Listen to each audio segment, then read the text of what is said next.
તો આજે એક નવી આપણી શરૂઆત છે, ડેમો સેશન છે. આપણો આ ડેમો સેશન જીપીએસસી ક્લાસ 1-2 ના સંદર્ભમાં વિશેષ રીતે આપણો આ જે સબ્જેક્ટ છે દેટ ઇઝ જિયોગ્રાફી. બરાબર. તો આપણે એ જાણીએ છીએ કે રિસેન્ટલી જીપીએસસી એ પોતાની પેટર્ન ચેન્જ કરી. આ પેટર્નની અંદર prelims as well as mains આ બંનેની અંદર ચેન્જ આવ્યા. પ્રિલિમ્સની અંદર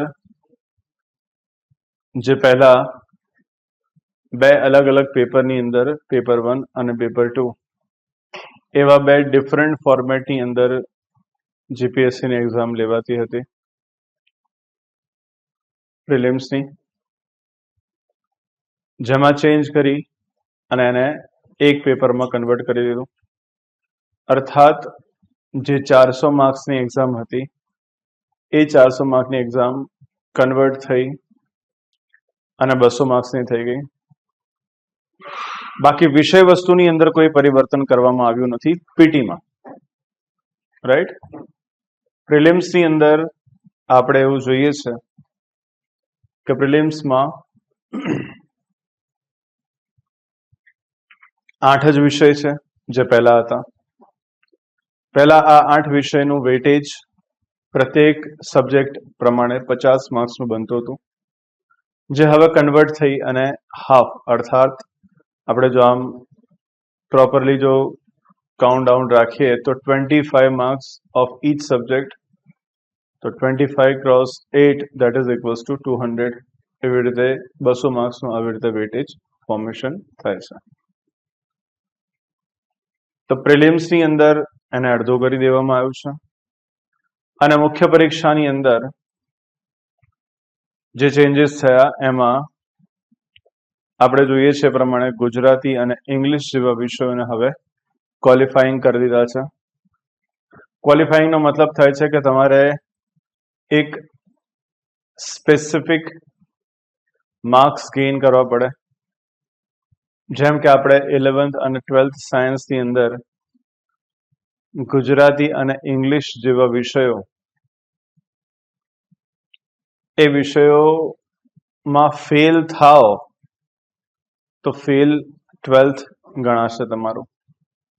પણ જો તમે એની અંદર એક આપણે ક્વોલિફાઈંગ માર્ક્સનો રેશિયો રાખવામાં આવે કે ભાઈ 35 માર્ક્સ જો એની અંદર લાવી દેવામાં આવે તો તમે પાસ ઓન થઈ જાઓ અને ત્યારબાદ તમારું કન્સિડરેશનમાં લેવામાં આવે તમારા જે રેસ્ટ ઓફ ધ સાયન્સના સબ્જેક્ટ હોય એના આધારે તમારું મેરિટ ફોર્મ થાય.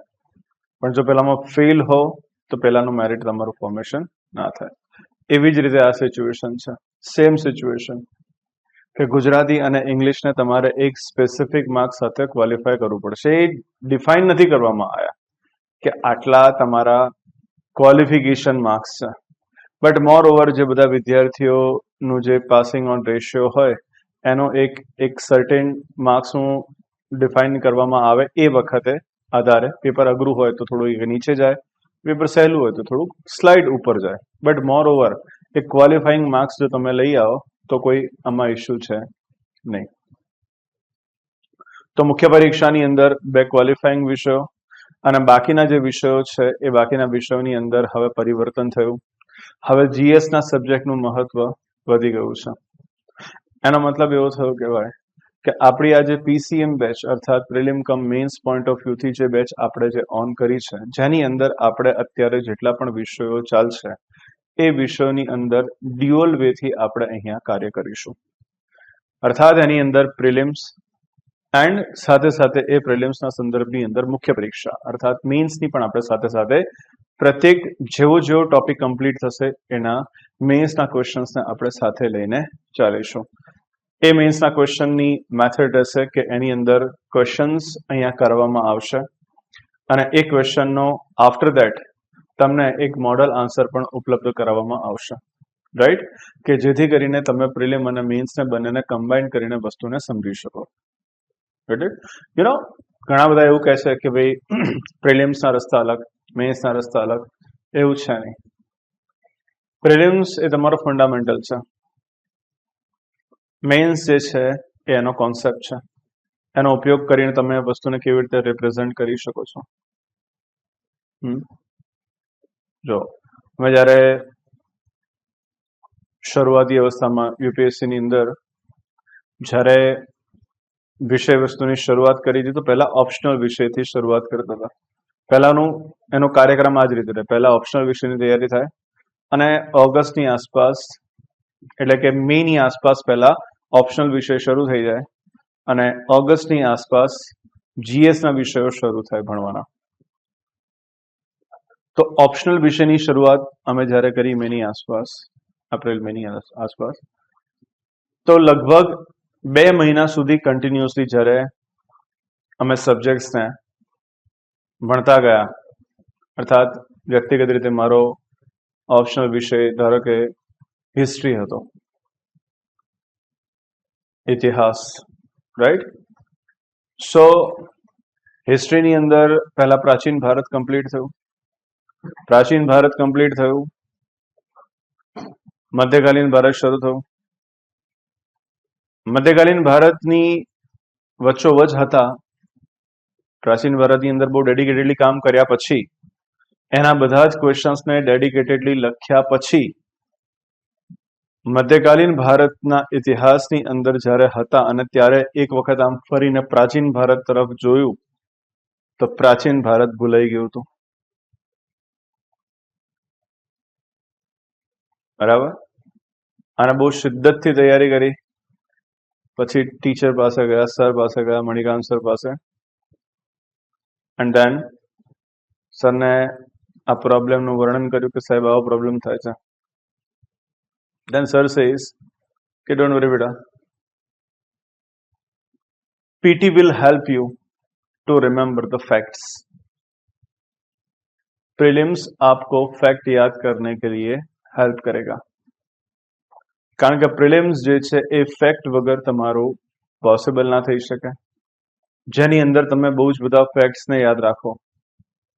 પણ મેન્સ જ્યારે આવે તો એક પર્ટિક્યુલર ટોપિકની અંદરથી તમે ફોર એક્ઝામ્પલ 15 ફેક્ટ યાદ રાખેલા હોય, મુખ્ય પરીક્ષામાં એ 15માંથી 6 ફેક્ટ કન્વર્ટ થઈ અને તમારો મેન્સનો આખો આન્સર ફોર્મ થઈ જાય. હવે કોન્સેપ્ટ ભણવાના અંતર્ગત 6 ફેક્ટને લઈને આન્સર બનાવ્યો હોય, 6 ફેક્ટને લઈને, એના ખરેખર ફેક્ટ કેટલા છે? 15. એમાં સરે કેટલા યુટિલાઇઝ કર્યા છે? 15માંથી 6 ફેક્ટને યુટિલાઇઝ કર્યા છે. અમે શું યાદ રાખીએ છીએ? એ 6 જ ફેક્ટને. અને થોડા સમય પછી જ્યારે યાદ કરીએ તો 6 માંથી કેટલા થઈ ગયા હોય? 1 કે 2. સમજાય છે? પણ જો 15 યાદ રાખ્યા હોય ને તો 15માંથી 5 યાદ રહી જાય અને એનાથી તમારો આખો મેન્સનો આન્સર ફોર્મ થઈ જાય. એકદમ સિમ્પલ ફંડામેન્ટલ છે. બંનેના રસ્તા અલગ રાખશો તો જોઈન્ટ નહીં કરી શકો. એ એક હજુ સુધી જે અનુભવાતી વસ્તુ હતી અલગ અલગ સમયગાળામાં એ અનુભવી અને સમયાંતરે પરિવર્તન કરતા કરતા કેટલાક ચેન્જીસ આપણે લાવતા હોઈએ અને એ ચેન્જીસની અંદર આ એક મહત્વનો ચેન્જ જે વિચારવામાં આવ્યો કે કેમ નહીં કે આપણે બંનેને ભેગું કરીને જ એક જગ્યા પર પીરસી દઈએ તો એ મગજમારી ના રહે કે પ્રિલિમ્સ અલગ અને મેઇન્સનો રસ્તો અલગ. આ પ્રોબ્લેમ્સ તમારી સામે ના આવે. આ હેતુથી અત્યારે આપણે એક આજે નવીન શરૂઆત કરી, જે આના પહેલાના સેશનની અંદર એક આપણી બેચ હમણાં રન થઈ રહી છે, જેમાં ખૂબ સારી એવી આપણને સફળતા મળી. ત્યારબાદ આપણે આ જ પર્ટિક્યુલર જે વે છે અને પકડીને આપણે આ આપણી બીજી બેચની એક શુભ શરૂઆત કરી છે કે જે આવનારા સમયની અંદર તમારી તૈયારી અને એની એક ડિરેક્શન બહુ પ્રોપર બની રહે અને એક્ઝામ્સ તમારા માટે તકલીફ નહીં બટ એક ઇઝી સ્કોપ બની રહે. You know when you are entering in મેઇન્સની અંદર કેટલાક વિષયો નવા આવશે, લાઈક પબ્લિક એડમિનિસ્ટ્રેશન, એથિક્સ, હે ને, આ બધા એવા વિષયો છે કે જે પીટીમાં તમારી સામે ડીલ કરવા માટે નહીં હોય. બટ જો એ જ સમયગાળા દરમિયાન તમે પહેલેથી હવે મેઇન્સમાં તમારો પ્રોબ્લેમ સૌથી મોટો શું આવી ગયો કે સાહેબ જીએસના વિષયોને ફરી પાછું એ જ ચક્રડાની સાથે તમારે ફરી પાછું લઈને ચાલવાનું. એના કરતા એ સમયગાળામાં તમારી પાસે જે બેઝ છે એ બધો જ રેડી હોય, તમામ વસ્તુઓ તમારી પાસે ક્લિયર હોય, તો હવે તમારે પીટીની અંદર, મેઇન્સની અંદર એ વિષયો પર જે ઓલરેડી તમે PT cum mains point of વ્યૂથી તમે પ્રિલિમ્સના આગળના ભાગની અંદર વસ્તુને કમ્પ્લીટ કરી ચૂક્યા છો, હવે ખાલી એને રિવાઇઝ કરવાના રહે. એના પર થોડું ઘણું જે એક્સ્ટ્રા 80% જેટલું અહીંયા કામ થયા પછી 20% જેટલું જે કરંટ અફેર્સની સાથે જોડીને કેટલાક ટોપિક્સ ફોર્મ થતા હોય છે, તમે ખાલી એને એકલા લઈને ચાલો તો કેટલી વસ્તુ ઇઝી બની જાય તમારા માટે કે તમારે એ વખતે માત્ર ને માત્ર પ્રેક્ટિસ એક જ વસ્તુની કરવાની રહે અને એ છે writing practice. That's it. Right? તો અહીંયા ખૂબ સરસ રીતે આખી વસ્તુનું ફોર્મેશન અને ડિઝાઇનિંગ અહીંયા કરવામાં આવ્યું છે.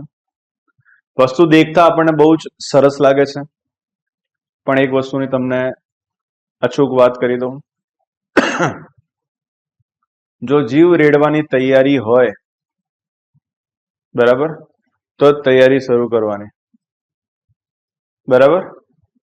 તમને એવું હોય કે ભાઈ એમને એમ તમને વસ્તુ મળી જવાની છે, બરાબર, તો કઈ નહીં થાય.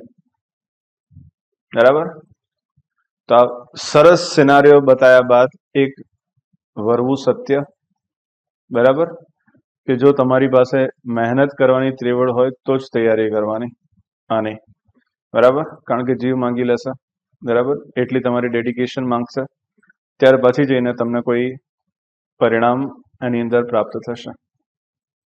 કારણ કે અહીંયા વિદ્યાર્થી જ્યારે ઇનિશિયલી તૈયારી કરવા માટે આવે છે તે ક્લાસ 1 બનવાની ઈચ્છાની સાથે આ જગ્યા પર આવતો હોય છે, બરાબર, પણ એકચ્યુઅલી એના પાછળ થતી મહેનત ક્યારે એને વિચારી નથી હોતી અને એટલા માટે શરૂઆત તો કરી દેશે ને એ મુલ્લા કા ઉત્સાહની જેમ, બરાબર છે ને, રાઈટ, પણ ધીરે ધીરે સિચ્યુએશન એવી થશે કે થોડાક સમય પછી he comes to know about it કે સાલું આપણી રેન્જ બહાર છે આ, બરાબર. તો પહેલા પોતાની જાતને પ્રશ્ન કરી દેવાનો કે શું હું આ તૈયારી કરવા માટે રેડી છું. જો એનો જવાબ મળે હા, તો જ આગળ વધવાનું. બરાબર કે નહીં? હે, રાઈટ? ઓર એલ્સ પછી આગળ જઈને તકલીફો ના થાય. બરાબર? સાદી ભાષામાં પૈસા ના પકડે, બીજું કોઈ નહીં. હે, રાઈટ?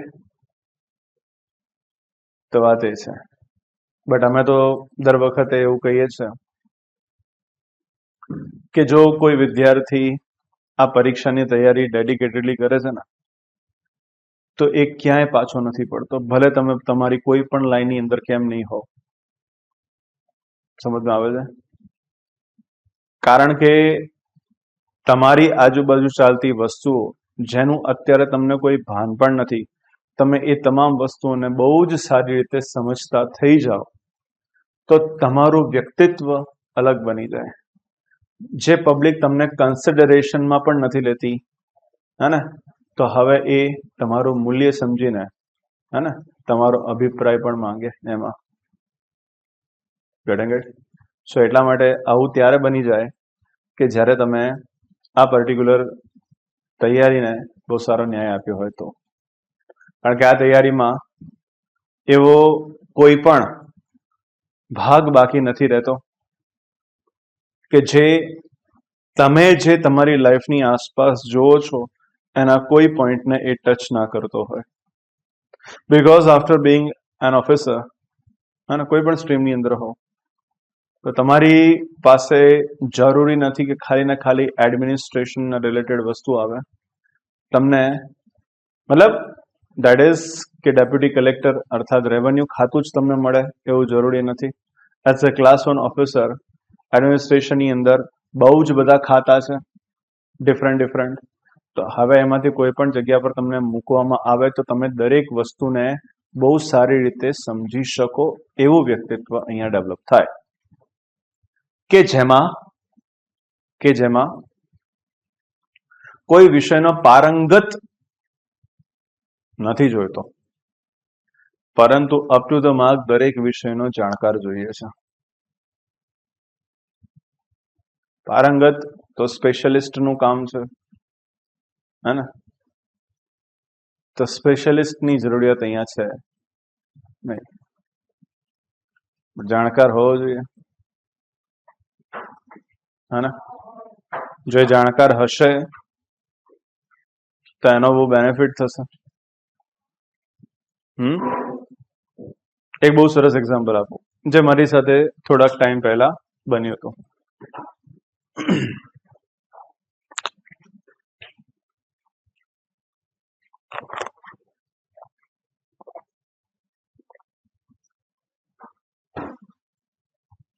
અમે જ્યાં રહેતા હતા ત્યાં એક ગેધરિંગ થયું, ગેટ ટુગેધર, જમવાનું સાથે હતું, અને પછી જસ્ટ હળવા મૂડની અંદર બધા બેઠા હતા. તો એમાં એક ફ્લોરવાળા એક મિત્ર હતા, એમને જસ્ટ કેઝ્યુઅલી નેબરે એવું પૂછ્યું કે ચિંતનભાઈ આપનું કામ, મેં સમજાયું કે આવી રીતે સિવિલ સર્વિસીસની જે પણ એક્ઝામિનેશન્સ હોય એની અંદર માર્ગદર્શકનું કામ આપણે કરીએ છીએ. ઓકે, પહેલા તો અત્યારે કેવું છે કે હાલની અંદર કહેવાય છે કે વિકાસ દિવ્યકીર્તિ સર લગભગ બધા જ કોઈ એવું વ્યક્તિ ઓછું હશે કે જેમને એમના વિડીયોઝ નહીં જોયા હોય, and everyone knows about him, and everyone knows about it that he is a very famous mentor and guider of civil services examinations, right? તો દરેકને એમાં ઇન્ટરેસ્ટ તો હોય જ, મજા તો આવે જ. ચર્ચા બરચા પૂરી થઈ, થોડી વાર પછી જે છે ટર્ન બાય ટર્ન જ્યારે એમનો ટર્ન આવ્યો એટલે આઈ આસ્ક હિમ કે તમારું work? So I M working in pharmaceutical companies. Okay, એટલે પછી નેક્સ્ટ નોર્મલી આવું કહી દે એટલે પછી વાત પૂરી થઈ જાય. મારી જે વિષય બધી, મેં કીધું ફાર્માસ્યુટિકલ કંપનીમાં પણ વિશેષ રીતે સ્પેશિયલાઇઝેશન કોઈ સ્પેસિફિક દવાઓ પર? તો કે હા, જે કેન્સર માટેની જે હોય છે, હવે કેન્સરની દવાઓના સંદર્ભની અંદર આવે એટલે પબ્લિકના મગજમાં એક આવે કે કીમોથેરાપીઝ, હા ને? So I ask him that specific chemo, yeah, એટલે એમને એવું કીધું કે હા, but we are doing work in specific direction, right? એવું એમને કીધું એટલે then I ask him like specific means monoclonal antibodies. એટલે જેવું હું આ શબ્દનો પ્રયોગ કર્યો, કારણ કે બાકીની જે વ્યક્તિ હોય જે એમની લાઈનથી બહાર હોય, અને જ્યારે એમની લાઈનથી બહાર હોય એવી વ્યક્તિઓમાં જો કોઈ આ શબ્દનો પ્રયોગ કરે એટલે એ થોડીક એમને અચરજ પામી. How do you know about it? કે તમે એક મિનિટ, તમારું ગ્રેજ્યુએશન શેમાં છે? તો ગ્રેજ્યુએશન ઇન એન્જિનિયરિંગ. તો એને અને આને શું લેવડ દેવડ? How do you know about this monoclonal antibodies?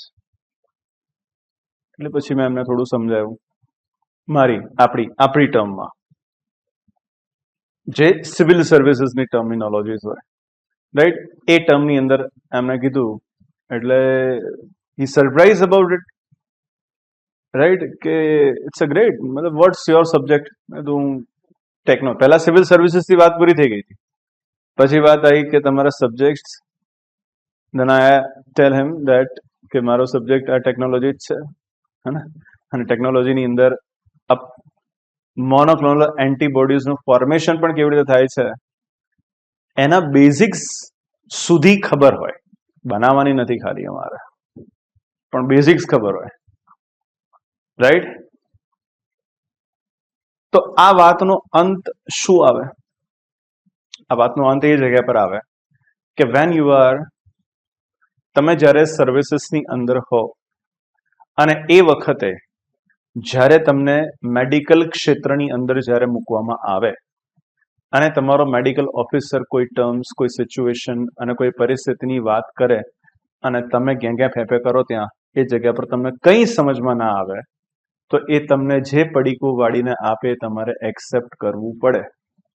પણ જો તમે આ લાઈનની અંદર તમામ ક્ષેત્રની અંદર જો પર્ટિક્યુલર વસ્તુને સમજીને બેઠા હો, ખાલી આપણે જાણકાર બનવાનું છે, તો પેલો તમારી સામે ચર્ચા કરતા પહેલા કે વસ્તુની પ્રસ્તુતિ કરતા પહેલા 5 વખત વિચાર કરશે કે હી નોઝ અબાઉટ ઇટ. ઉલ્લુ નહીં બનાવે એને. આ સ્પેશિયાલિટી છે સિવિલ સર્વિસીસની. એટલા માટે મેં તમને કીધું કે કોઈ વિષયના સ્પેશિયાલિસ્ટ નથી, પણ જાણકાર બધાના છે. હે ને? એટલે કોઈ ગમે તેવું પડીકું તમને વાળીને આપી દે તો એ કહેવાય છે કે ભાઈ એ એમને એમ નહીં ચાલે. હે ને? આવી વિશેષતા આપણી લાઈન પાસે છે અને આ જ રીઝનના લીધે હું કહું છું કે જો તમે આ તૈયારી પ્રોપર રીતે કરી હોય તો એ તૈયારી તમને કોઈ પણ જગ્યા પર, કોઈ પણ XYZ તમારી લાઈનમાં તમે કોઈ પણ જગ્યા પર હશો, you are considerable person in that particular stream.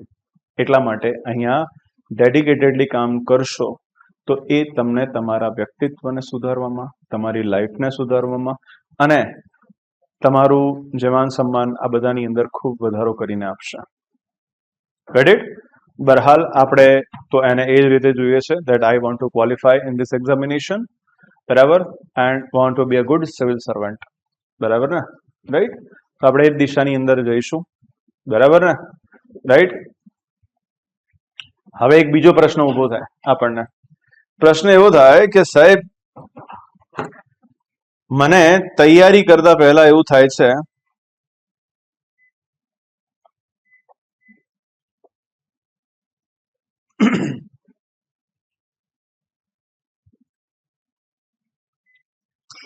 તૈયારી કરતા પહેલા એવું થાય છે કે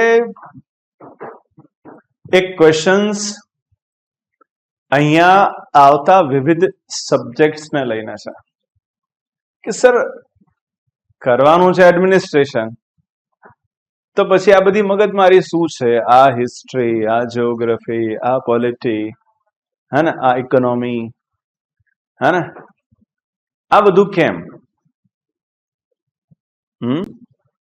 થાય કે નહીં આ પ્રશ્ન? અચ્છા, આના પહેલા તમારામાંથી કેટલા વિદ્યાર્થીઓએ તૈયારી કરી ચૂક્યા છે? થોડી ઘણી આમ વાંચું કર્યું હોય, સાંભળ્યું હોય.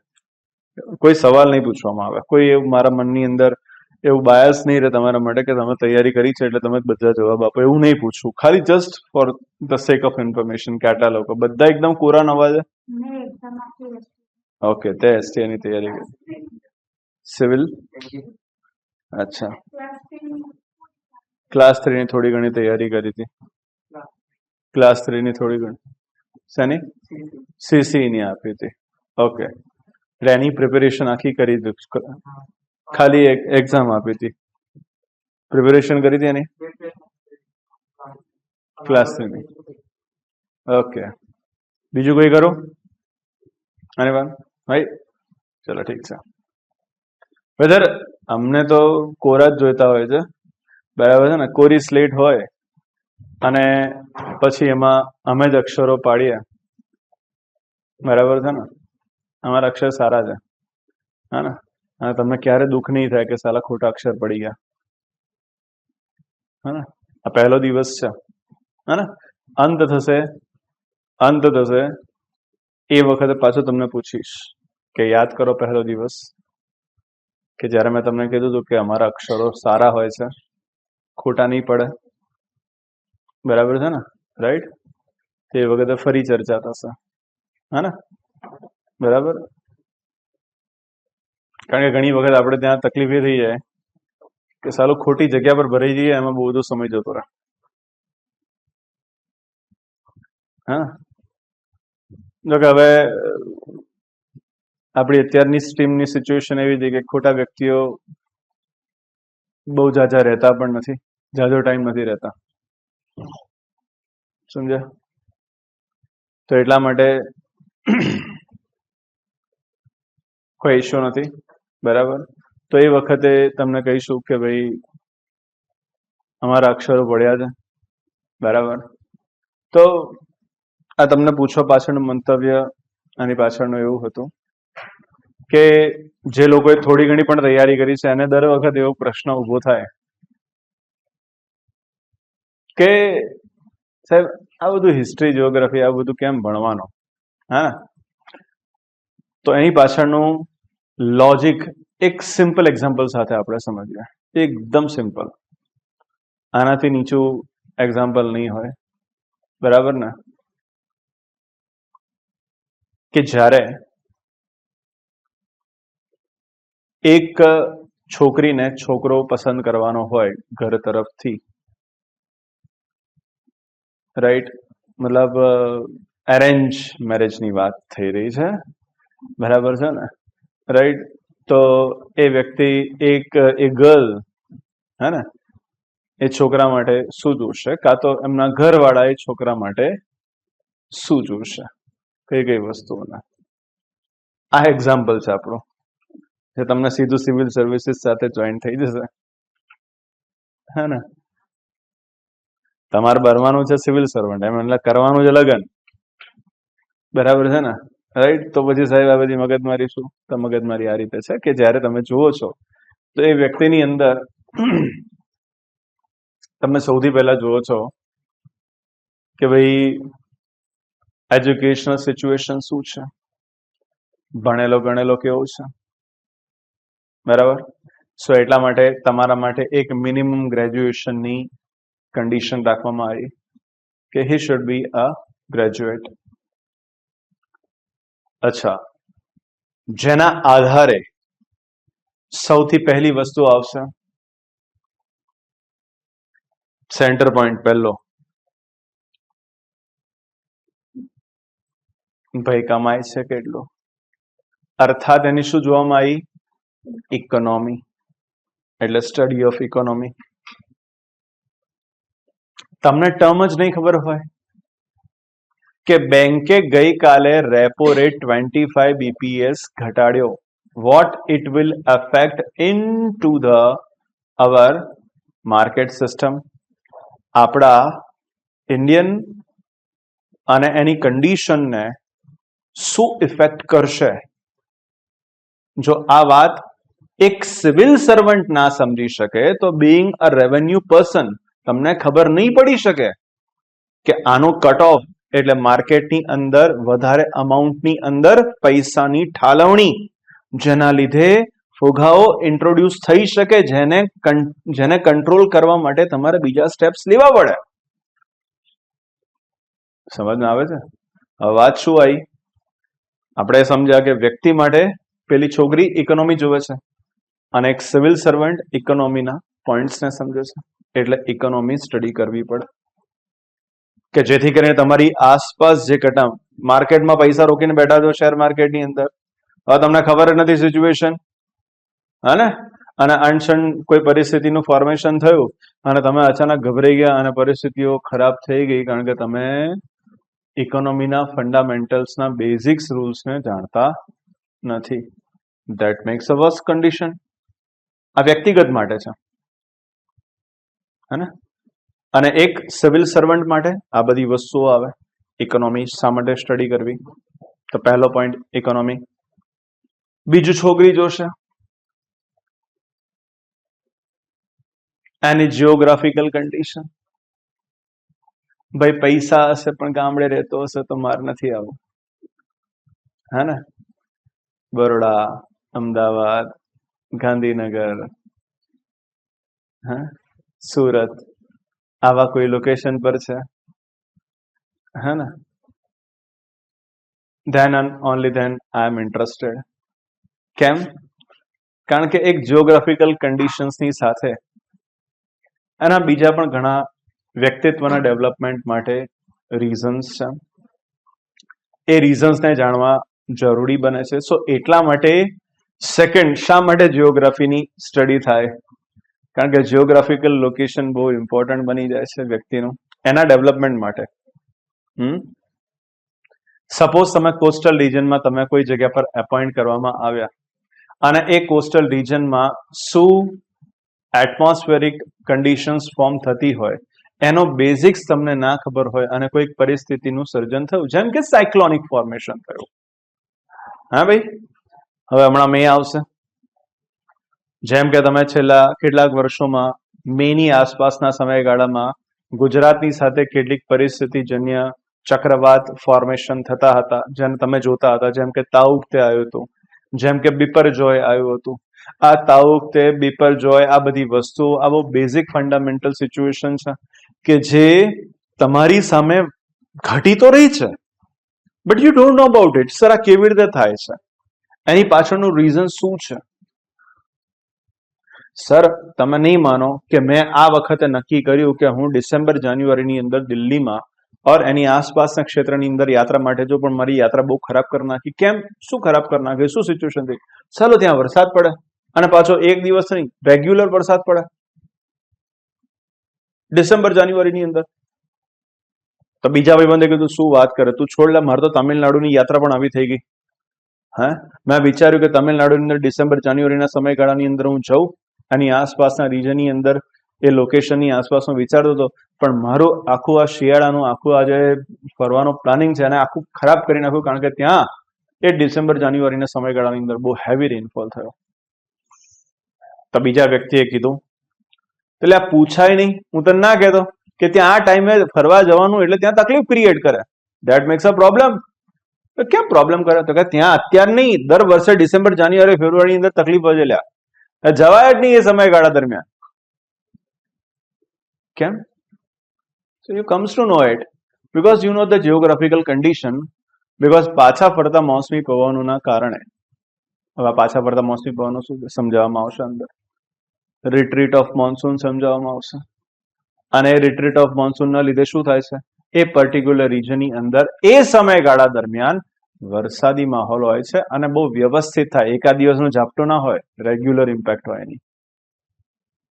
સમજ આવે છે?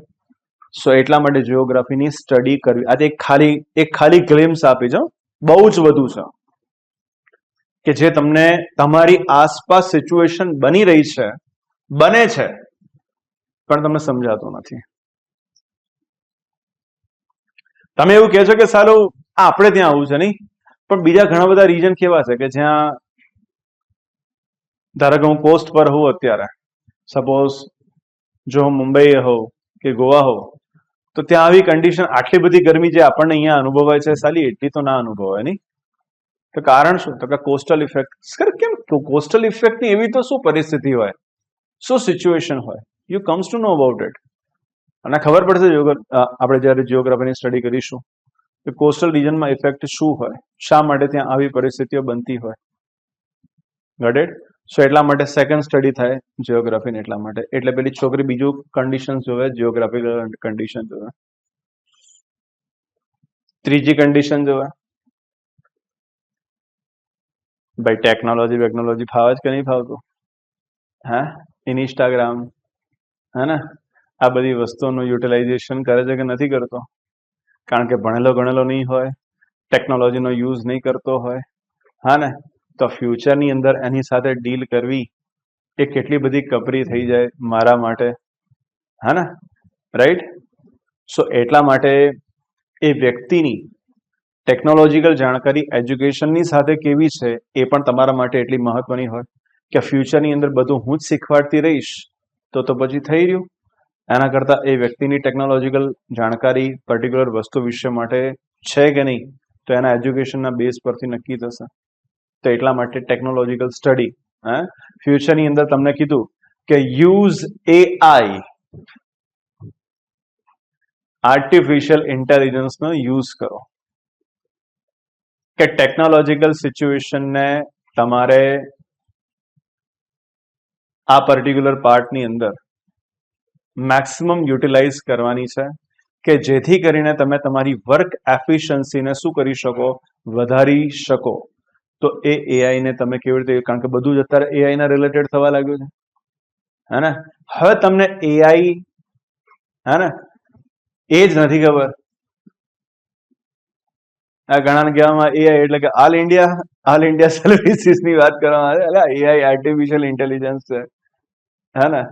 તો એ ભાઈને એ વસ્તુને યુટિલાઇઝ કરતા નથી આવડતું, તો પણ નહીં ચાલે ને. એને ટેકનોલોજીકલ જાણકારી હોવી જોઈએ.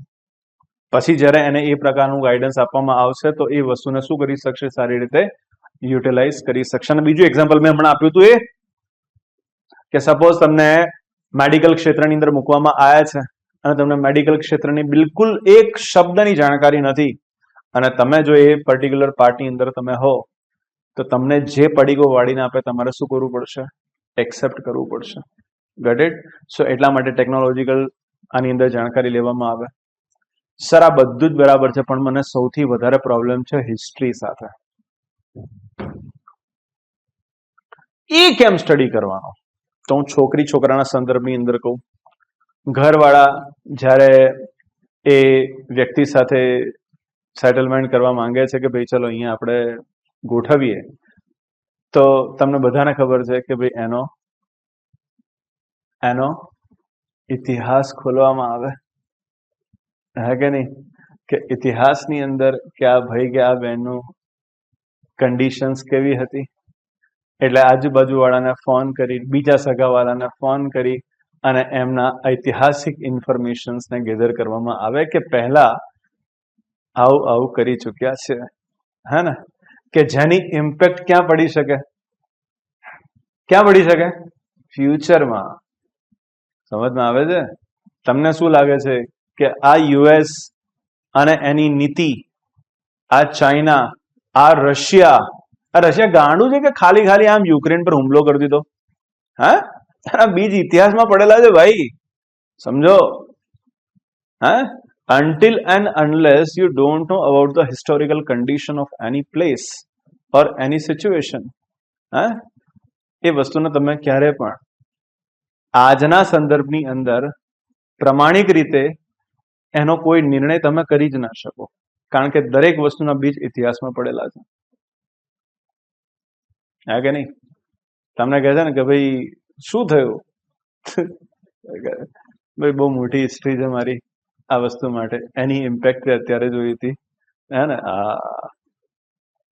તો એવી જ રીતે યુક્રેનને પોતાના અંતર્ગત કરવું, એના માટેના પ્રયાસો એ એના ઇતિહાસના મૂળમાં રહેલા છે.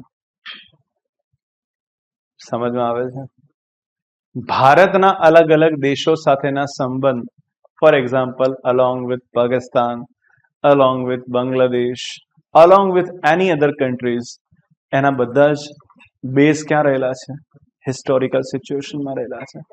ઇઝરાયલની સિચ્યુએશન, પેલેસ્ટાઇન, ઇઝરાયલ, એના મુદ્દાઓ જે અત્યારે આપણે જોઈ રહ્યા છે, જે આપણી સામે બની રહ્યા છે, કાં તો આપણના કાનમાં ખબર પડતું હશે કે ભાઈ આવું બધું, આને બોમ્બ ફેંક્યો, આમ કર્યું, તેમ કર્યું, ઠીકણું કર્યું, ફલાણું કર્યું, એ બધાના બેઝ ક્યાં પડેલા છે? અને હિસ્ટ્રીમાં પડેલા છે. સમજમાં આવે છે? અત્યારે ઇન્ડિયા જે પણ નિર્ણય લે છે, એ નિર્ણયની અંદર ઘણી બધી જગ્યા પર જો આપણે પરિસ્થિતિને જોતા હોઈશું તો ખબર પડશે કે સાલું ઇન્ડિયાની સિચ્યુએશન અને આટલી બધી પ્રગતિ કરવા છતાં પણ અત્યારે આપણે પાછળ થોડા ઘણા સિચ્યુએશનમાં છીએ. એની પાછળનું કારણ શું છે? તો somebody says કે આપણે છે ને સાહેબ યુએસ કરતા 200 વર્ષ પછી આઝાદ થયા છે. ઓકે, એનો મતલબ આપણા પર કોઈકે રાજ કર્યું હતું. Vote is the reason behind this? અચ્છા, અત્યારે ઘણા લોકો કહે છે કે ભારતની એજ્યુકેશન સિસ્ટમ અંગ્રેજો દ્વારા આપવામાં આવેલી એજ્યુકેશન સિસ્ટમ બરાબર છે. The thing is, અંગ્રેજો કઈ એજ્યુકેશન સિસ્ટમ આપીને ગયા હતા? શું કરીને ગયા હતા? એમને શું કામ કર્યું છે ઇન્ડિયાની અંદર જેના ભોગ હજુ સુધી પબ્લિક બની રહી છે? समझ में आवे?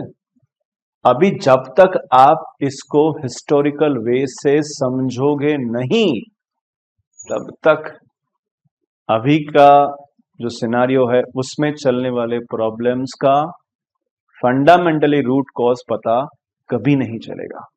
सो for that purpose we need to understand the history. इतिहास बहुत जोरदार विषय है. બધા વિષય એક બાજુ, ઇતિહાસ એક બાજુ, એટલો લવેબલ સબ્જેક્ટ છે. જો એને સ્ટડી કરવામાં આવે એ રીતે તો એ સાલવારી નથી જે તમને હેડેક બનાવી દે છે કે આ સાલમાં આ થયું, આ સાલમાં આ થયું. એવું નથી. હા, અત્યારે સ્ત્રીઓની સ્થિતિને જે એનહાન્સ કરવાનો પ્રયત્ન કરવામાં આવે છે, કેમ કરવી પડે છે? કેમ એટલે પહેલા કઈ પ્રોબ્લેમ હતો? હા, શું કારણ હતું એની પાછળનું? રૂટ કોઝ પડેલા છે હિસ્ટ્રીમાં. હા, અને રૂટ કોઝ ક્યાં પડેલા છે? હિસ્ટ્રીની અંદર પડેલા છે. શા માટે પડદા પ્રથા હતી? શા માટે બાળકીને બહુ નાની એજની અંદર લગ્ન કરાવી દેવામાં આવતા હતા? રીઝનેબલ વે છે ભાઈ, એ સમયની જરૂરિયાત હતી કે એક જગ્યા પર એક વસ્તી સેટલડ થયેલી છે. હવે જે ઘરનો મોભી વ્યક્તિ છે, એક પોતાના ખેતરની અંદર કામ કરવા માટે જઈ રહ્યો છે. Who will protect there on house? એમના ઘરની અંદર જે નાની છોકરી જે છે એને કોણ પ્રોટેક્ટ કરશે? એ સિચ્યુએશનને કોણ હેન્ડલ કરશે? પછી તમને ખબર પડશે, જો અનુલોમ વિવાહ, પ્રતિલોમ વિવાહ આ પ્રકારની સિચ્યુએશન થઈ ગઈ, હે ને, તો that makes a worse condition in our society. તો એટલા માટે આ પ્રોબ્લેમ દરેકને, જેના ઘરની અંદર દીકરી છે બધા લોકોને પ્રોબ્લેમ.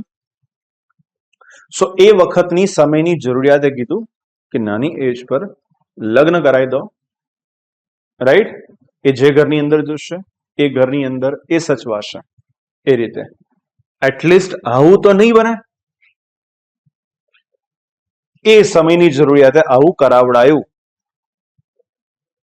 હા ને, કોન્કર થતા હતા, અલગ અલગ જગ્યાને જીતી લેવામાં આવતી હતી. હવે જો પડદા પ્રથા નહીં હોય, રાઈટ, તો ઘણી જગ્યા પર કહે છે ને કે ભાઈ એ પર્ટિક્યુલર જગ્યા પર નજર પડે તો એને હથિયાવાનો પ્રયત્ન થાય, એને પોતાના અંતર્ગત કરવાનો પ્રયત્ન થાય. પણ જો પડદો રાખેલો હશે, નજર જ નહીં પડે, હે ને, રાઈટ, તો એવો પ્રયત્ન પણ નહીં થાય. તમે એવું જોયું, પેલો મૂવી બનાવ્યો હતો ને રણવીર અને દીપિકા વાળો, કયો હતો? ખિલજી વાળું, પદ્માવત. ખિલજી ગાંડો થયેલો હતો પદ્માવતી માટે. કોઈએ એનું ડિસ્ક્રિપ્શન આપ્યું જ ના હોત, હા ને, તો એને એવી જીજીવિષા થતી જ ના કે આટલી સુંદર જે કોઈ નારી હશે, હા ને, જેના માટે આટલા બધા પ્રયત્નો જેને કર્યા, ગેટિંગ ઇટ? તો એ સમયની જરૂરિયાત હતી પડદા પ્રથાની. સમજમાં આવે છે? સો એ ઐતિહાસિક સિચ્યુએશન અને અત્યારે બદલાયેલી પરિસ્થિતિ પ્રમાણે જે ચેન્જીસ કરવા પડે એ સમયની જરૂરિયાત છે.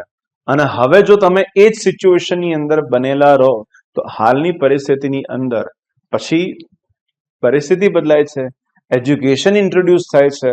હવે જો તમે નાની ઉંમર પર મેરેજ કરાવી દેશો તો when they come to mature stage, જ્યારે મેચ્યોર સ્ટેજમાં આવશે, પગભર થશે, તો that makes another problem in their life. They are not accepting that relation કે જે તમે નાનપણની અંદર જે એની અંદર ક્રિએટ કરેલા છે વસ્તુને એ એક્સેપ્ટ નથી કરી રહ્યો. સમજ આવે છે? તો આજની પરિસ્થિતિના જરૂરિયાતને ધ્યાનમાં રાખી અને તમારે ઐતિહાસિક સિચ્યુએશનમાં લેવાયેલા કેટલાક પરિસ્થિતિઓને પરિવર્તિત કરવી પડે, એટલા માટે આપણે ઇતિહાસને પ્રોપરલી સ્ટડી કરવો પડે.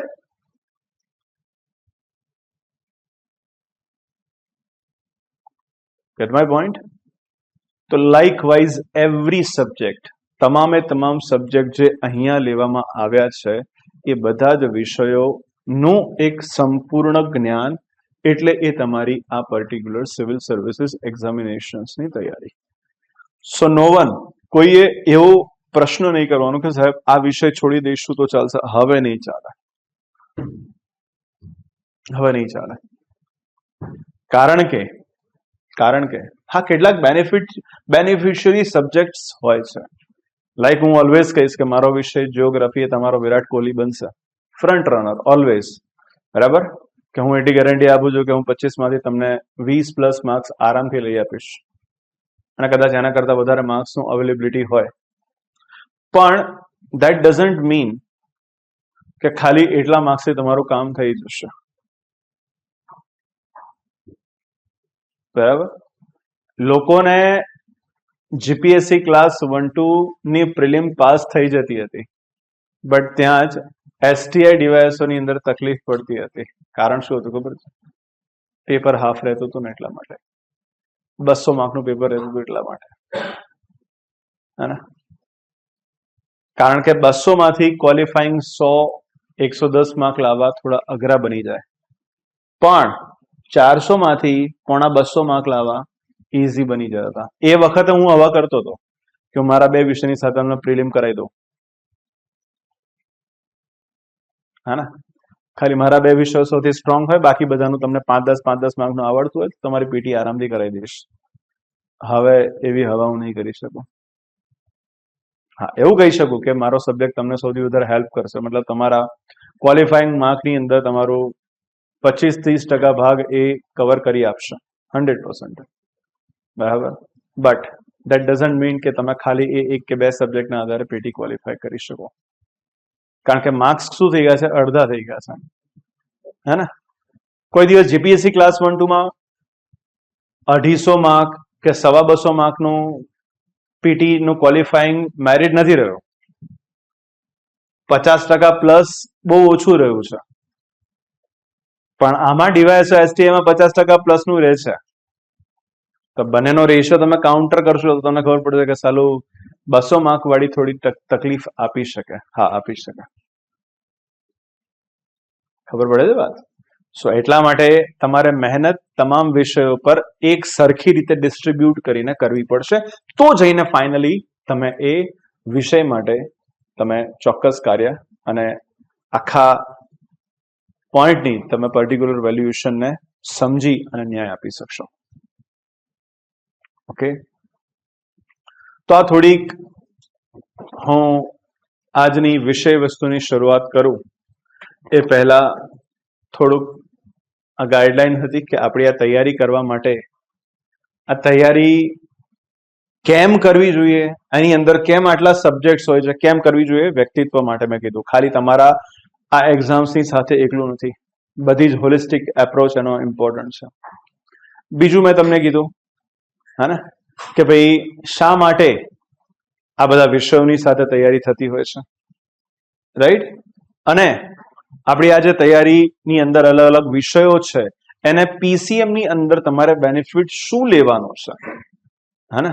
આ ત્રણેય વસ્તુ બહુ જરૂરી હતી. ઇનિશિયેટ કરતા પહેલા તમને ખબર હોવી જોઈએ કે વેલ્યુએશન આ રીતે બનવાની છે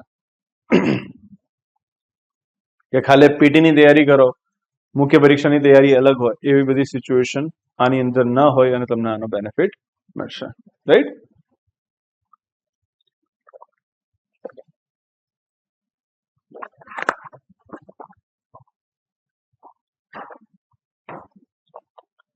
તો આપણે અહીંયા હું તમારો જે વિષયને કવર કરીશ, મારો વિષય અહીંયા જીઓગ્રાફી રહેશે. એટલે તો મારું વ્યક્તિગત ઇન્ટ્રોડક્શન આપું કે ચિંતન જાની, તમે કદાચ જો કે હું યુટ્યુબર નથી, બરાબર ને? કારણ કે યુટ્યુબ પર રાડ હોહા હો એવું બધું કરવું પડે જે મારા વ્યક્તિત્વમાં નથી, બરાબર છે ને? સો એટલા માટે ઓફલાઈનની દુનિયાની અંદર છેલ્લા 2012 એટલે 13 વર્ષ થયા, 13 યર્સથી હું માર્ગદર્શન આપણી આ સિવિલ સર્વિસીસ લાઇનની અંદર આપી રહ્યો છું. તમારા મે બી શક્ય છે કે કોઈ નિયર એન્ડ ડિયર જે હાલની અંદર સર્વિસીસની અંદર ચાલુ હોય, બરાબર, કે જે આ સમયગાળામાં તૈયારી કરતા હતા અને ક્વોલિફાય થઈ ચૂક્યા છે, શક્ય છે કે મારા હાથ નીચે ભણ્યા હોય. કારણ કે આના પહેલા ઘણા બધા એવા ખ્યાતનામ ઇન્સ્ટિટ્યુશન છે જેની અંદર મેં મારી સેવા આપી છે. તો અહીંયા સામાન્ય રીતે મારા 2 વિષયો છે, જીઓગ્રાફી અને ટેકનોલોજી, જેમાં અહીંયા હું તમારો જીઓગ્રાફી વિષયને કવર કરીશ, રાઈટ? અને મેં કીધું એ પ્રમાણે કે this will be your Virat Kohli of this cricket match, બરાબર, જીપીએસસી નામની. બરાબર, મારો સબ્જેક્ટ ઓલવેઝ તમને હેલ્પ કરશે સારામાં સારા માર્ક્સ તમામ લેવલની એક્ઝામમાં ક્વોલિફાય કરવામાં. આની અંદર પ્રોપરલી તમે મેક્સિમમ માર્ક ગેઇન કરી શકો એ રીતની આપણી આખી સ્ટડી કરીશું. બરાબર, અને એટલું એશ્યોરન્સ આપું છું કે જીપીએસસી નહીં, યુપીએસસી થી લઈને કોઈ પણ એક્ઝામિનેશન હશે એમાં જિયોગ્રાફી તમારી રેન્જ બહાર નહીં જાય. બરાબર, 90% થી પણ વધારે પ્રશ્નોત્તરી તમે એમાં આરામથી શોર્ટ કરી શકશો. બરાબર, આટલો હું આશ્વાસન તમને આપું છું મારા વિષયની સાથે. રાઈટ, ચલો હવે આ વિષયને થોડોક જાણીએ. Subject geography. આપણા આ જિયોગ્રાફી વિષયની અંદર ભૂગોળ વિષયમાં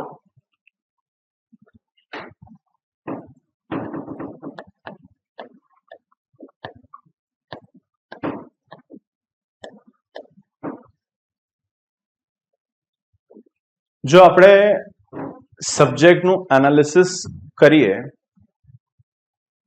તો છેલ્લા ઘણા સમયથી જિયોગ્રાફીમાં જે કોઈ પર્ટિક્યુલર ભાગમાંથી ક્વેશ્ચન્સનું આસ્કિંગ રેટ બની રહ્યું છે વિષયનું, એ એના જિયોગ્રાફીના પણ ફિઝિકલ જિયોગ્રાફી વાળા પાર્ટ પરથી ક્વેશ્ચનનું આસ્કિંગ રેટ બને છે. આને આપણે ગુજરાતીમાં કહીશું ભૌતિક ભૂગોળ વાળા ભાગમાંથી.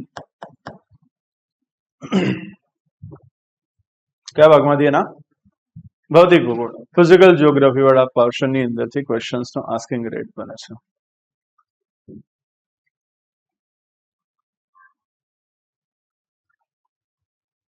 આ ફિઝિકલ જિયોગ્રાફી, પહેલા તો પ્રશ્ન થાય કે સર ફિઝિકલ જિયોગ્રાફી એટલે શું, ભૌતિક ભૂગોળ એટલે શું, એમાં આપણે કોનો સમાવેશ કરીએ? તો એટલે આપણે કહીએ છીએ કે જે ફિઝિકલ જિયોગ્રાફી છે ને એ એના 3 મેજરલી પાર્ટ છે, 3 અલગ અલગ ભાગની અંદર ડિવાઇડેડ છે. એક એનો ભાગ જેને આપણે કહીએ છીએ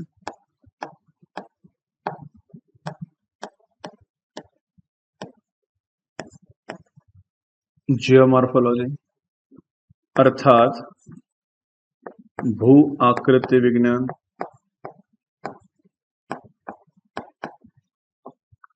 સર પૃથ્વી સપાટી પર અલગ અલગ ભૂ આકૃતિ આપણને જોવા મળે છે. કેવી કેવી? લાઈક કોઈક જગ્યા પર આપણને મળે છે માઉન્ટેન્સ, પર્વતો. કોઈ જગ્યા પર આપણને મળે છે પ્લેટૂઝ, ઉચ્ચ પ્રદેશો. કોઈ જગ્યા પર મળે છે મને વેલીઝ, અર્થાત ખીણ પ્રદેશો. અલગ અલગ સ્ટ્રક્ચર્સ મને મળતા હોય. આ બધા શું થયા? અલગ અલગ જમીનની સપાટી પરની આકૃતિઓ થઈ. હે, પહેલા શું હતું? પહેલા એવું હતું કે ગુજરાતના કેટલાક ડુંગરો, ભારતના કેટલાક પર્વતો તમે કરી લીધા એટલે તમારી ભૂગોળ ત્યાં પૂરી થઈ ગઈ. હિમાલયની થોડી વાત આવડી જાય, થોડી નદીઓની વાત આવડી જાય, ત્યાં પૂરું થઈ જતું. પણ હવે તમે જો જોતા હશો તો લગભગ આ ગુજરાતના એક કે ડુંગરાઓમાંથી એક કે સવાલ નહીં આવતા. હા ને, રાઈટ? ભારતની અંદર હિમાલયના સંદર્ભની અંદર હજુ પ્રશ્નોત્તરી બની રહી છે, પણ એમાં પણ બહુ ડાયવર્સિફિકેશન લાયા છે. એમાં એના રૂટ કોઝ, એનો ઉદ્ભવ, એની સિચ્યુએશન, બહુ ફંડામેન્ટલ ક્વેશ્ચન્સનું આસ્કિંગ રેટ બની રહેશે. હવે એ લોકો એવું નથી પૂછી રહ્યા કે ક્યાં શું આવ્યું છે, હવે એ લોકો પૂછી રહ્યા છે આવું કેવી રીતે બન્યું છે. હે ને? તો આવું કેવી રીતે બન્યું છે એની જાણકારી તમે પ્રાપ્ત કરો, અર્થાત એની શું કહેવાશે? ફિઝિકલ જીઓગ્રાફી કહેવાશે. સર પર્વત કયા છે એના કરતા પર્વત જે છે એ કેવા પ્રકારના છે? સર પર્વતો અર્થ સરફેસ પર કેવી રીતે ફોર્મ થયા છે? પ્લેટુસ કેવી રીતે ફોર્મ થાય? સર પ્લેટુસ નો મતલબ ઉચ્ચ પ્રદેશો. હું તો ગોખીને બેઠો છું. દક્કનનો ઉચ્ચ પ્રદેશ, લદ્દાખનો ઉચ્ચ પ્રદેશ અને તિબ્બતનો ઉચ્ચ પ્રદેશ. ભાઈ ગોખીને બેઠો છે. વિશ્વનો સૌથી ઊંચો ઉચ્ચ પ્રદેશ તિબ્બતનો ઉચ્ચ પ્રદેશ, ભારતનો સૌથી ઊંચો ઉચ્ચ પ્રદેશ લદ્દાખનો ઉચ્ચ પ્રદેશ, દ્વીપકલ્પીય ભારતની અંદર દક્કનનો ઉચ્ચ પ્રદેશ. આવું ગોખીને બેઠો, but he doesn't no about it કે સર ભારતની અંદર જે તમને દ્વીપકલ્પીય ભારતનો જે ઉચ્ચ પ્રદેશ તમને મળે છે, જેને આપણે દક્કનનો ઉચ્ચ પ્રદેશ કરીએ છીએ, કેવી રીતે બન્યો છે? હોટસ્પોટ એક્ટિવિટી શું છે? What is hotspot volcano? It doesn't no about it. અને એટલા માટે આ રીતના ક્વેશ્ચન્સનો આસ્કિંગ રેટ બનશે અને વ્યક્તિને હેરાન કરી દેશે. સર મને એ ખબર ના પડી કે આજુબાજુ આટલા ઊંચા ઊંચા પર્વતો છે અને એની વચ્ચે આવો ઉચ્ચ પ્રદેશ બન્યો. કોઈ એક એનું નામ છે? શું આને ઇન્ટરમોન્ટ પ્લેટુ કહેવાય છે? કેવી રીતે બને intermont plateau? What is the reason behind this? અરે સર શું વાત કરો, મને ઉચ્ચ પ્રદેશ એટલે શું એ ખબર નહીં પેલા તો. હા ને, અને પબ્લિક ગોખવા બેઠી છે અલગ અલગ વસ્તુઓને. Getting it? તો કહેવાનો ભાવાર્થ એ છે કે સાહેબ આ પ્લેટુઝ નું ફોર્મેશન કેવી રીતે, વેલીઝ કેવી રીતે બને છે? ગોખીને બેઠા તો કે નર્મદા અને તાપી જેવી નદીઓ એ ફાટ ખીણમાંથી વહેતી નદીઓ છે. હા, रिफ्ट वैली रिवर है. કેવી રીતે બને रिफ्ट वैली? कैसे फॉर्म होती है रिफ्ट वैली? है ना?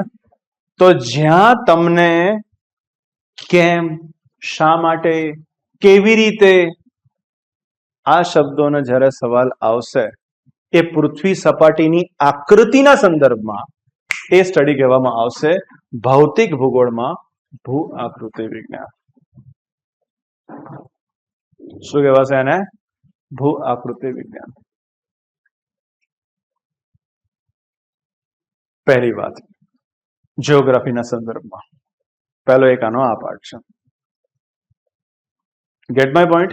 હવે હિમાલય ક્યાં છે, કયા દેશોમાં છે એના કરતા હિમાલય કેવી રીતે બન્યો છે, એ હિમાલયની અંદર કોઈ સ્પેસિફિક સ્ટ્રક્ચર મળે છે કે કોઈ સ્પેસિફિક સ્ટ્રક્ચર નથી મળતું, એનું કારણ શા માટે હિમાલય ભૂકંપના 5મા ઝોનમાં છે. હિમાલય ભૂકંપના 5મા ઝોનમાં છે, આ ફેક્ટ. પણ શા માટે છે એ તમારું નોલેજ. અહીંયા આવું છે ને એટલા માટે એ કારણથી આ ભૂકંપના 5મા ઝોનમાં શું થાય છે? સેટલડ થાય છે. આ જવાબ એ તમારી શું છે?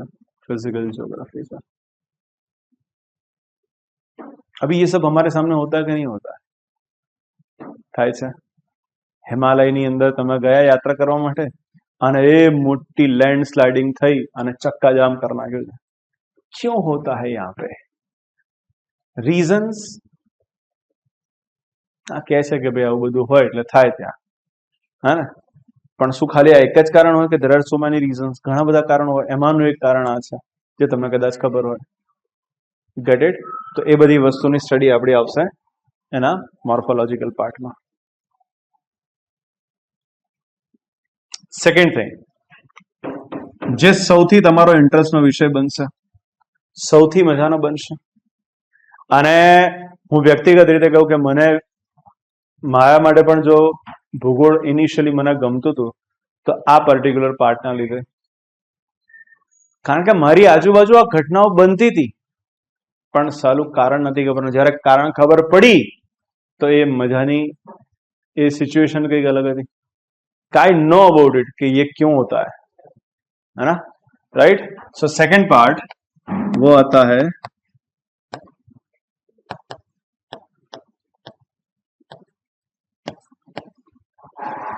क्लाइमेटोलॉजी. क्लाइमेट मतलब આબોહવા શાસ્ત્ર.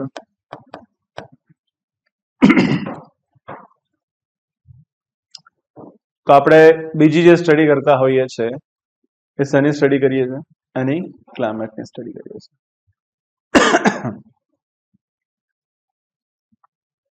જો ભાઈ, બે વસ્તુ છે, કદાચ તમે સાંભળ્યું પણ હોય. એક શબ્દનો પ્રયોગ થાય છે કે સર, મેં એક જગ્યા પર સાંભળ્યું છે કે મોસમ ઘણી વખત શબ્દનો પ્રયોગ થાય છે અને ઘણી જગ્યા પર આબોહવા શબ્દનો પ્રયોગ થાય છે. તો મોસમ અને આબોહવા બંને અલગ અલગ? હા, બંને અલગ અલગ. હે ને? આપણે કહીએ કે આજે મોસમ બરાબર નથી,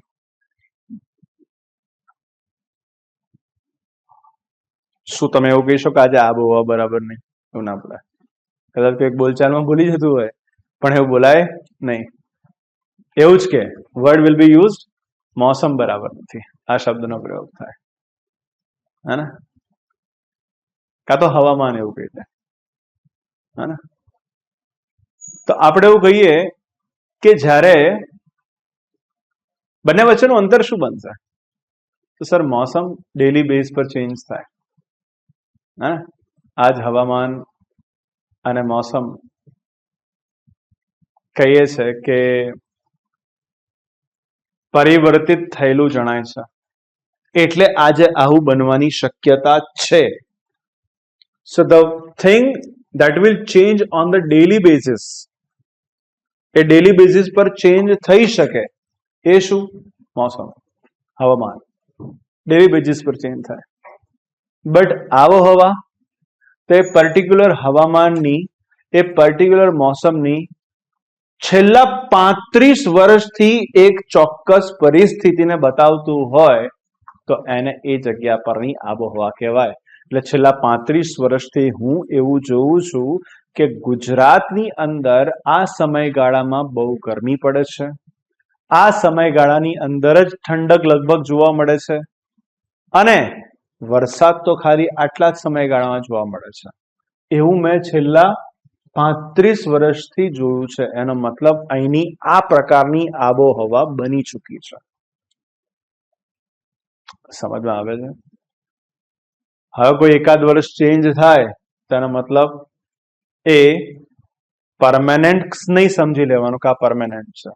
જેમ કે 2 વર્ષ કન્ટિન્યુઅસ આપણે ત્યાં ચક્રવાતની પરિસ્થિતિ મેમાં બની રહી, અર્થાત મેની અંદર તમે તાઉકતે પણ જોયું, મેમાં તમે બિપરજોય પણ જોયું, પણ એક્ઝેક્ટલી ગયા વર્ષે આપણે આવી કોઈ ચક્રવાતી કન્ડિશન ના જોઈ. તો શું હું એવું કરી દઉં કે ભારતની અંદર આબોહવામાં પરિવર્તન એ રીતે થયું છે કે પ્રત્યેક વર્ષ મેની અંદર ભારતના વેસ્ટ કોસ્ટ પર, સંપૂર્ણ વેસ્ટ કોસ્ટ પર ચક્રવાત મળે ને મળે? તે જવાબ છે ગલત. પણ છેલ્લા 35 વર્ષની અંદર 30-32 વર્ષ જો આવું થયું હોય તો આપણે એવું કહી શકીએ કે નાઉ the thing has been changed. સમજ આવે છે? ભારતમાં પરિસ્થિતિ પરિવર્તિત થઈ ગઈ છે અને ભારતનો ઈસ્ટ કોસ્ટ જે વર્ષોથી ચક્રવાતની ચપેટમાં આવતો હોય છે એ ફિક્સ છે. ઇન્ડિયાના સંદર્ભમાં એ ફિક્સ છે. હે ને? હું શીખવાડીશ આગળ કે ભારતનો જે પૂર્વી તટ છે ને, એટલે કે આ બાજુ વાળો ભાગ, એક આ બાજુ વાળો ભાગ છે, આ પશ્ચિમ તટ કહેવાય, કે જ્યાં તમને ગુજરાત, મહારાષ્ટ્ર, ગોવા, કર્ણાટક, કેરળ આ બધું જોવા મળે છે. અને પૂર્વી તટ એટલે કે જગ્યા પર ઓડિશા, તામિલનાડુ, આંધ્રપ્રદેશ આ બધા રીજન તમને જોવા મળે છે. આ પૂર્વી તટ છે ને, એ નોર્મલી પ્રત્યેક વર્ષે ત્યાં ચક્રવાત આવશે. એટલે છેલ્લા 35 વર્ષોમાં એવું અનુભવાયું છે કે એટ એવરી યર ઓક્ટોબર નવેમ્બરના સમયગાળામાં અહીંયા ચક્રવાત આવે ને આવે છે. તો એ ભારતનું ક્લાઇમેટ પ્રદર્શિત કરતું હોય.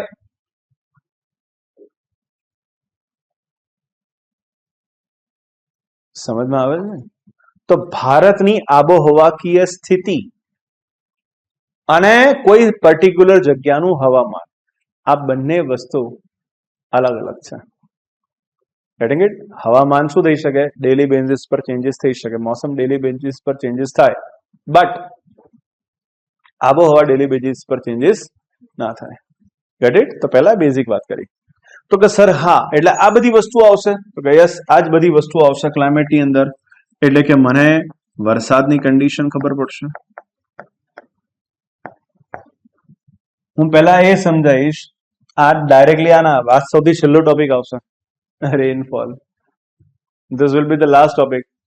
તો રેનફોલ થવા માટેની એના માટેની કન્ડિશન શું હશે, હે ને? પરિસ્થિતિ શું જોઈએ ભાઈ તો વરસાદ થાય? વરસાદને કોણ ખરાબ કરી શકે? એની પાછળના રીઝન શું છે? અને કોઈ પણ જગ્યા પર વરસાદ થાય છે તો સર એ વરસાદના ટાઈપ્સ કેવા હોય છે?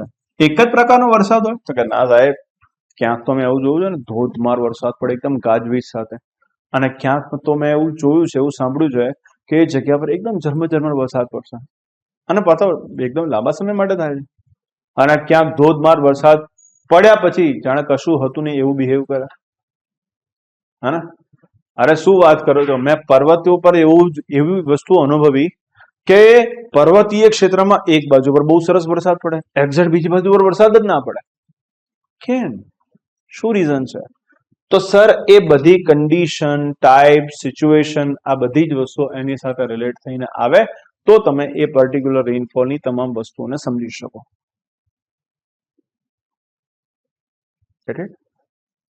તો વરસાદ થવા માટેની તમામ પરિસ્થિતિઓથી લઈને તમામ વસ્તુઓ એની અંદર કન્સિડર થાય. એવી જ રીતે હમણાં હું એક શબ્દનો પ્રયોગ કર્યો તો કયો હતો? તો કે સાહેબ ચક્રવાત, સાયક્લોન, જે ભારતની અંદર સૌથી સળગતો પ્રશ્ન છે. અને મુખ્ય પરીક્ષાની અંદર સાયક્લોનના સંદર્ભની અંદર લગભગ દર ઓલ્ટરનેટ યર પર તમને ચક્રવાતના સંદર્ભમાં ક્વેશ્ચન મળે અને મળે જ, હે ને? અને એના જ સંદર્ભની અંદર જે લાસ્ટ ટાઈમ પ્રિડિક્ટ કરેલો ક્વેશ્ચન મુખ્ય પરીક્ષામાં બેઠો હતો, મુખ્ય પરીક્ષામાં બેઠા પ્રશ્નો પડવા એ એક ફોર્ચ્યુન છે જેમાં પડ્યો હતો આપણો, હે ને? રાઈટ? છોકરાઓ એક સમય એવું કહેતા કે સાહેબ આવું બધું આવશે, પણ પછી મોઢે જઈને બોલતા હતા કે લખતી વખતે યાદ કર્યા હતા, કારણ કે બીજા લોકો લખી નતા શક્યા પ્રશ્નને, હે? કે શા માટે ચક્રવાત ભારતના પૂર્વી તટને વધારે પ્રભાવિત કરે છે પશ્ચિમ તટના સાપેક્ષમાં? એની પાછળનું કારણ શું છે? Get it? તો એ ચક્રવાતના સંદર્ભની અંદર તમામ વાતો, હે ને? સાહેબ મેં એવું ક્યારે નથી સાંભળ્યું કે ચક્રવાત મધ્યપ્રદેશને ઇફેક્ટ કરે છે. અચ્છા, હા, તો એનો મતલબ એવો થયો કે ચક્રવાત જમીનના અંદરના ભાગમાં ઇફેક્ટ નહીં કરે. તો સર ચક્રવાત કોષને ઇફેક્ટ કરે? યસ, ચક્રવાત કોષને ઇફેક્ટ કરે. શા માટે આવું હોય? શું દુનિયાના બધા જ ચક્રવાત ઓલવેઝ કોસ્ટને જ ઇફેક્ટ કરતા હોય? શું દુનિયામાં મને જેટલા પણ ચક્રવાત જોવા મળે છે એ હંમેશા જ તટને ઇફેક્ટ કરતા હશે? તે બધાના પ્રશ્નનો જવાબ અહીંયા મળશે. ના બોસ, આપણે ત્યાં જે ચક્રવાત છે ને એ આવું બિહેવિયર છે, પણ યુરોપમાં કે અમેરિકામાં જે ચક્રવાત જોવા મળે છે ને એની ઇફેક્ટ પાછી અલગ હોય છે, તો જમીનને પણ પ્રભાવિત કરે. તો પાછો પ્રશ્ન આવે, તો સર વધારે પાવરફુલ કયો છે? અર્થાત વધારે નુકસાન કોણ કરી શકે, આપણા વાળો કે એ વાળો? પ્રશ્નનો જવાબ છે અંદર. સર એ ચક્રવાતની અંદર વરસાદ કેવો હોય? સર ચક્રવાત કેવી રીતે બનેલો રહે? એની પાછળનું રીઝન શું છે? કેમ પાણીની સપાટી પર ફોર્મ થાય? કેમ જમીનને ઇફેક્ટમાં નથી લેતું? અને કેમ યુરોપ વાળો જમીનને ઇફેક્ટમાં લે છે? એની પાછળનું કારણ શું છે? આ તમામ ક્વેશ્ચન્સનો જવાબ, એવરીથિંગ, હા ને? તમારે મટીરિયોલોજીસ્ટ નહીં બનવાનું ભાઈ, પણ ફ્યુચરની અંદર તમને એ ડિપાર્ટમેન્ટની અંદર મૂકવામાં આવે તો તમને ખબર પણ પડવી જોઈએ, હે ને? કે છે અરબ સાગર પર લો પ્રેશર બન્યું છે, ભારતની અંદર આવો વરસાદ થવાની સંભાવના છે. હવે હમણાં શરૂ થશે મે જૂનમાં, લો પ્રેશર ફોર્મ થયું છે, 100% વરસાદ થશે. અચ્છા, એનો લો પ્રેશરનો સંબંધ હોય છે? હા, લો પ્રેશરનું રિલેશન હોય છે સાયક્લોન સાથે. Get it? સર એવી જ રીતે મેં એવું સાંભળ્યું છે કે જે દિલ્હીમાં જે વરસાદ પડે છે ને એને કહે છે પશ્ચિમી વિક્ષોભ. આ બીજો પ્રશ્ન છે, એની આગળની એક્ઝામમાં પ્રિડિક્ટ કરેલો હતો જે મુખ્ય પરીક્ષામાં આવ્યો હતો. પશ્ચિમી વિક્ષોભ.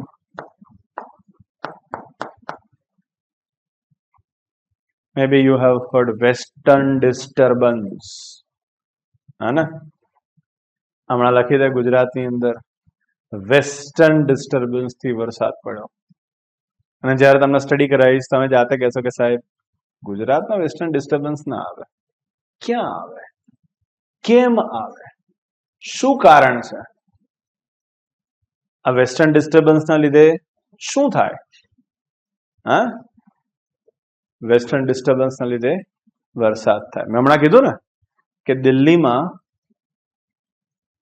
ડિસેમ્બર જાન્યુઆરીની અંદર શું થતું હોય? વરસાદ થતો હોય. when I was in Delhi first time અનુભવ્યું હતું. આ પહેલા એવું લાગ્યું કે આ ઝાપટું પડ્યું, કારણ કે ત્યાં સુધી ભૂગોળ સ્ટડી થયું, ઓગસ્ટથી શરૂ થતું હતું, હા ને, અને ત્યાં સુધી આ જગ્યા પર નતા પહોંચ્યા. અને નવેમ્બર ડિસેમ્બરમાં અનુભવ શરૂ થઈ ગયો. તે વખત તો પહેલી વખત એવું લાગ્યું હતું કે આ ટેમ્પરરી છે, પણ then I do come to know it કે સાલો આ તો લગભગ ઓલ્ટરનેટ દિવસો પર પડે છે. અને પાછો વ્યવસ્થિત પડે, એવું નહીં કે આમ પડીને આમ થોડી વારમાં ચૂપ થઈ ગયો, એવું નહીં, વ્યવસ્થિત પડે. Getting it? फिर पता चला कि साला ये तो वेस्टर्न डिस्टर्बન્સ है ना. આ વેસ્ટર્ન ડિસ્ટર્બન્સના લીધે અહીંયા આવું થયું છે.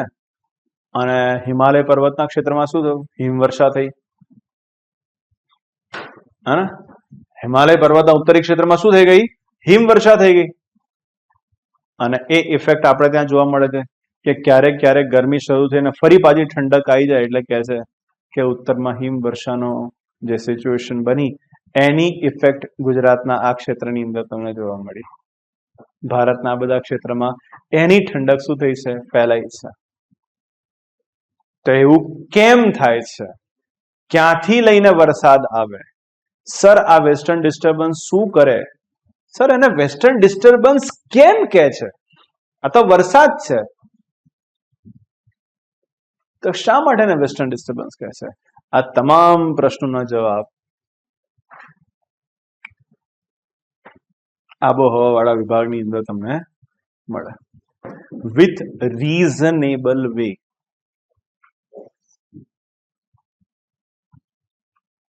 Get it?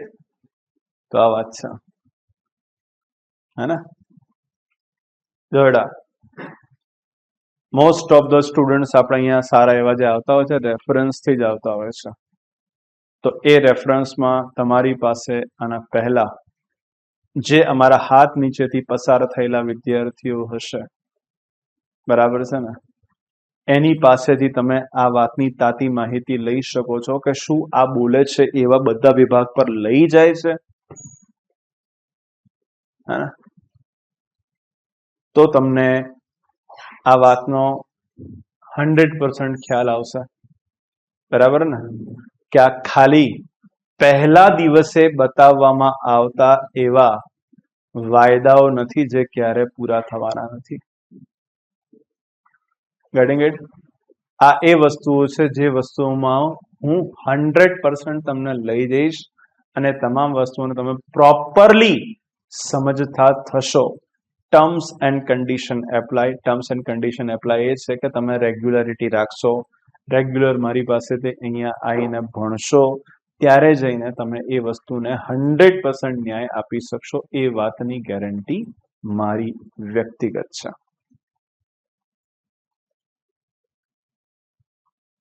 Get it?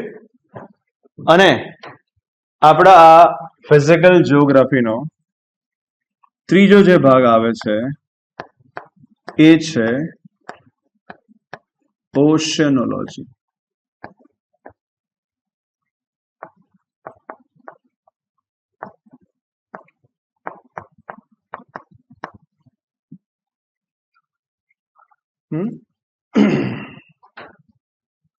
આ બે સાથે લગભગ ચાલતા હોય.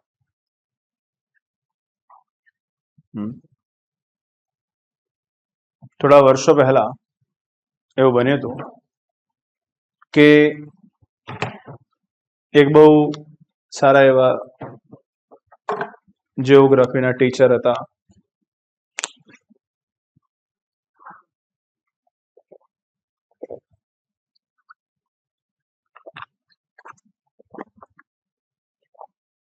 જેમને એવું ઇન્સિસ્ટ કર્યું કે સર હું ગમે તેવું કરીશ પણ મને છે ને સાલું સમુદ્ર શાસ્ત્ર નહીં આવડતું. તો મારી એક રિક્વેસ્ટ છે કે મારા સ્ટુડન્ટ્સને તમે સમુદ્ર શાસ્ત્ર શીખવાડો. બરાબર. તો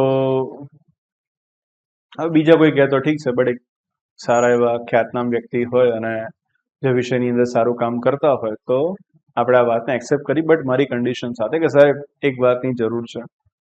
જરૂર એવી છે કે જ્યાં સુધી હું આ ના સમજાવું ને ત્યાં સુધી આ ના સમજમાં આવે. અને મને એ ખબર નથી કે તમે આ મારા વેથી સમજાયું છે કે નથી સમજાયું. રાઈટ? કારણ કે હું એને મારા વેથી જ્યારે આ વાતને સમજાવવાનો પ્રયત્ન કરીશ તો આ કોન્સેપ્ટ બધા ક્લિયર હોવા જોઈએ તો તમે એને ન્યાય આપી શકો, ઓર એલ્સ તમે એને ન્યાય નહીં આપી શકો. સો એટલા માટે મારે પહેલા શું ભણાવવું પડશે? ક્લાઇમેટ. ત્યારબાદ હું ઓશનોલોજી અર્થાત સમુદ્ર શાસ્ત્ર વિષય સમુદ્રના સંદર્ભની અંદર પ્રોપર છોકરાઓને જ્ઞાન ન્યાય આપી શકું. શું આવે છે સર સમુદ્રના સંદર્ભની અંદર? તો કે સર ઓશનના સંદર્ભની અંદર એક તો બેઝિક ઓશનની ઇન્ફોર્મેશન વર્લ્ડની અંદર. બીજું જે પૂછતા હોય છે એ ઓશનના સંદર્ભની અંદર એના ટેમ્પરેચરના રિલેટેડ વાત થતી હોય, અર્થાત મહાસાગરના તાપમાનની વાત છે. હા, મહાસાગરના તાપમાન.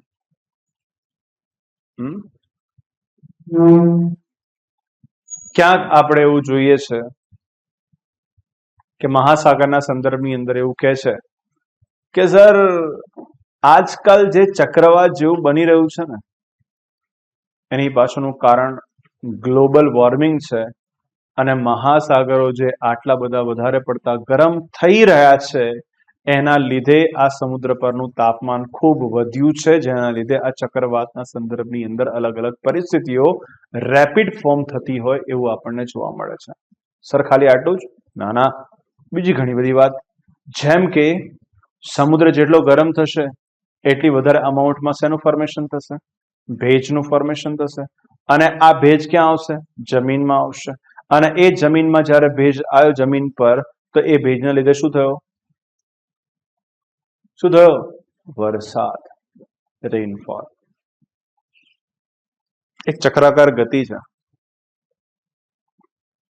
એ જ પાણી યુટિલાઇઝ થતા થતા થતા છેલ્લે ફાઇનલી ક્યાં પહોંચ્યું? મહાસાગરમાં. ફરી પાછું ગરમ થયું, ભેજ બન્યો, જમીન પર આવ્યો, પાણી બન્યું, ફરી પાછું રેનફોલના ફોર્મની અંદર પડ્યું, નદીઓમાં પાણી આવ્યું, એ પાણી અંતે ક્યાં ગયું? સમુદ્રમાં ગયું. આખું એક ચક્કર શું થતું હોય? કન્ટિન્યુઅસલી ચાલતું હોય. એક સાયકલ છે કે જે કન્ટિન્યુઅસલી ફોર્મ થતું હોય. અને આ ઓશન રિલેટેડ ટેમ્પરેચરના સંદર્ભની અંદર શું પૂછે છે? તો તમે ક્વેશ્ચન જોશો તો તમને ખબર પડશે કે આ મહાસાગરના સંદર્ભની અંદર પૂછવામાં આવે છે ટેમ્પરેચરના સંદર્ભમાં મહાસાગરીય ધારાઓ, ઓશિયન કરંટ. શું પૂછે છે? Ocean current. હા, એટલે કે આ એક ઠંડી મહાસાગરીય ધારા છે, ગરમ મહાસાગરીય ધારા છે, કોલ્ડ ઓશન કરંટ છે, વોર્મ ઓશન કરંટ છે. કેમ છે?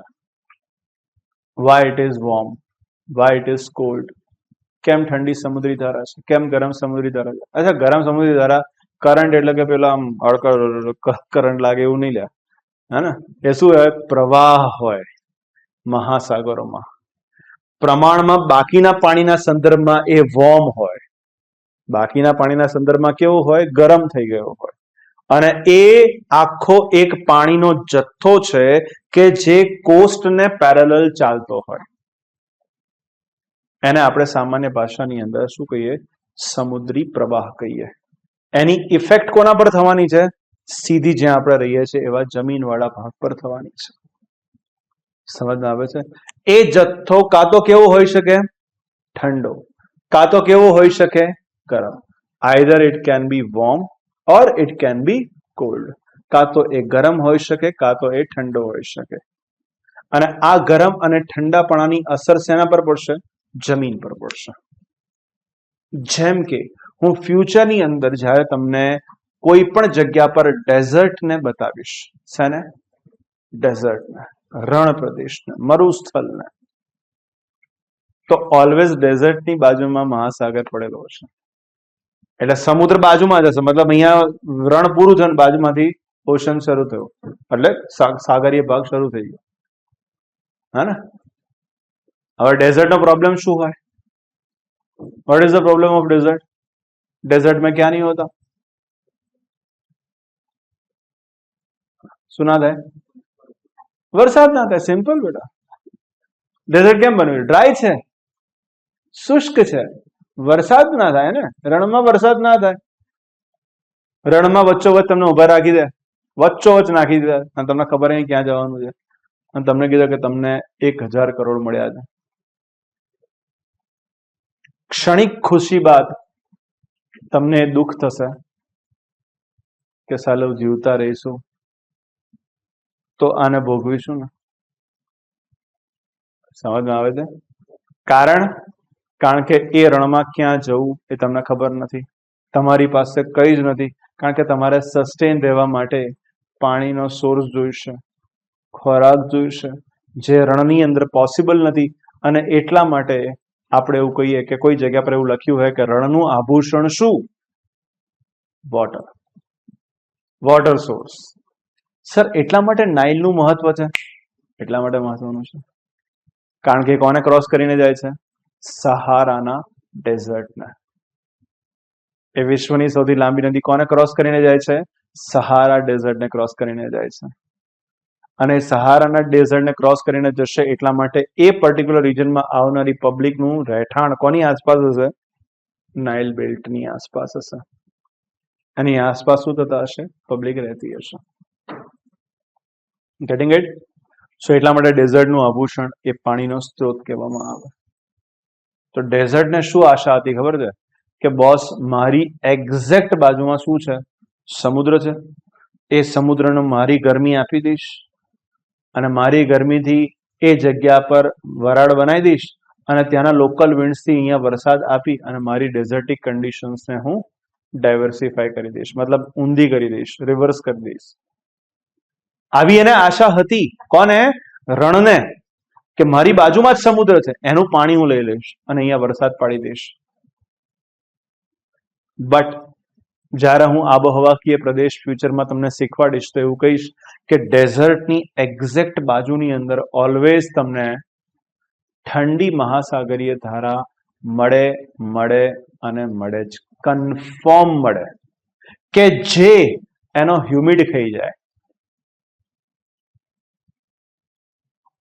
પાણીમાંથી વરાળ બને ક્યારે? જ્યારે પાણી શું થાય? ગરમ થાય. હા ને? પાણી શું થવું જોઈએ? ગરમ થવું જોઈએ. હવે પેલો ઠંડો સમુદ્રી પ્રવાહ આવીને શું કરી દેશે? એ ગરમ પાણીને બાજુ ઠંડુ કરી દેશે. અને ઠંડુ કરી દેશે તો વરાળ બની શકે? જવાબ છે ઓબ્વિયસલી નો. હા, તો વરાળ બની નહીં શકે. તો એને છેલ્લે જે આશા હતી એ આશા નિરાશામાં પરિણમી જાય. સમજ આવે છે? એટલા માટે it will not allow to rainfall at that particular region. getting it? उस रीजन में वो अलाउ नहीं करेगा रेनफॉल होने के लिए. अच्छा सर, એટલા માટે છેલ્લી આ કન્ડિશન બને છે કે ડેઝર્ટમાં ક્યારે વરસાદ ના પડે, એટલે ના પડે, ભલે સમુદ્રની બાજુમાં હોય તોય. ફ્યુચરમાં તમે મને આ પ્રશ્ન પૂછો, એનો જવાબ મેં પહેલા તમને આપી દીધો, ફરીથી કહીશ. હે ને? બટ આ વસ્તુ તમારે યાદ રાખવાની, કારણ કે મને ઘણી વખત સવાલ પૂછવામાં આવે છે છોકરાઓ અતિ ઉત્સુકતાથી કે સાહેબ એક પ્રશ્ન થાય છે કે બાજુમાં રણ છે, રણની બાજુની અંદર તમને સમુદ્ર જોવા મળે તો ત્યાં વરસાદ ના થઈ જાય? તેનો જવાબ આ છે, કારણ કે ત્યાં શું પ્રવાહિત થતું હોય? કેવી કરંટ? Cold ocean current. કેવી ઓશન કરંટ? એટલે વિશ્વ ભ્રમણ કરાવડાવીશ તમને, જ્યારે વર્લ્ડમાં લઈ જઈશ તો એ વખતે દરેક રણમાં, હે ને, થોડા ઘણા લેક્ચર ભરેલા છે ને બેટા, રાઈટ? તો દરેક રણની અંદર એ જગ્યા પર બાજુમાં શું મળશે? શું મળશે? ઠંડી સમુદ્રી ધારા જોવા મળશે. કોલ્ડ ઓશન કરંટ મળશે એટલે મળશે જ, 100%. અંદર વખતે તમને પૂછીશ કે રણ છે તો કન્ફર્મ કરવું પડે, અને તમને પૂછીશ શું કન્ફર્મ કરવું પડે, then you have to tell me that we need to confirm cold ocean current. ચલો તો કોલ્ડ ઓશન કરંટને જોઈ લઈએ. તો એ વખતે તમે કોલ્ડ ઓશન કરંટને જોશો, અને જ્યારે વર્લ્ડની અંદર ભ્રમણ કરાવતા કરાવતા આ તમામ ઓશન કરંટને હું ભણાવી દઈશ, કારણ વગર. I will not give you reason at that time why that it is cold, why it is warm. I will not give you the reason. હું વખતે ખાલી તમને યાદ કરાવવાનો પ્રયત્ન કરીશ કે યાદ રાખો, અહીંયા ગલ્ફ સ્ટ્રીમ છે, ગરમ છે, અહીંયા લેબ્રાડોર કરંટ છે, ઠંડી છે, અહીંયા કેલિફોર્નિયન કરંટ છે, ઠંડી છે, અહીંયા પેરુ કે હમ્બોલ્ટ કરંટ છે, એક ઠંડી સમુદ્રી ધારા છે, અહીંયા ફોકલેન્ડ કરંટ છે, એક ઠંડી સમુદ્રી ધારા છે, અહીંયા Brazilian current warm ocean current છે, આ જગ્યા પર canary current cold ocean current છે, નામીબિયા પાસે તમને જોવા મળતી બેંગ્યુલા કરંટ કોલ્ડ ઓશન કરંટ છે, અગુલાસ કરંટ, એ અગુલાસ કરંટ કેવી છે તો કે સર અગુલાસ કરંટ કે Mozambique current warm ocean current છે, નોર્વેનિયન કરંટ વોર્મ ઓશન કરંટ છે. તો આ વોર્મ કોલ્ડ એ ત્યાં સુધી તમને યાદ રહી ગઈ હશે. હું જસ્ટ જ્યારે આ પર્ટિક્યુલર લોકેશન પર પહોંચીશ, અર્થાત સમુદ્ર શાસ્ત્રમાં પહોંચીશ, તો એ વખતે તમને રીઝન આપીશ. ખબર પડી કે ફોકલેન્ડ કરંટ કેમ ઠંડી છે, ખબર પડી શા માટે કેનેરી કરંટ ઠંડી છે, ખબર પડી ગલ્ફ સ્ટ્રીમ આ રીઝનના લીધે ગરમ છે, ખબર પડી બ્રાઝિલિયન કરંટ આ કારણથી ગરમ છે, હે ને? તો એ વખતે તમને રીઝન આપીશ કે આ ગરમ કેમ બની અને આ ઠંડી કેમ બની. ત્યાં સુધી તમને બધી યાદ રહી ગઈ હશે. પબ્લિક શું કરે એ વખતે આ સમજાવવાનો પ્રયત્ન કરે, અને બીજો હેડેક શું બને એને યાદ રાખવાનો કે હું યાદ કેવી રીતે રાખીશ આ બધી ઓશન કરંટને. તમારા માટે સુવિધા શું હશે, ત્યાં સુધી તમને ઓશન કરંટ ખબર હશે કારણ વગર. કારણ આપણે ત્યાં આપીશું કે આ કારણથી આ ગરમ બની છે અને આ ઠંડી બની છે. બીજા શું સવાલો આવે છે તો કે સાહેબ બીજા આ સમુદ્રના સંદર્ભમાં સમુદ્ર પાસે શું હોય, સેલિનિટી હોય. સેલિનિટી એટલે સર સેલિનિટી એટલે ક્ષારીયતા હોય. શું જોવા મળે, ક્ષારીયતા જોવા મળે. તો મહાસાગર પાસે બીજી શું હોય, ઓશન સેલિનિટી હોય.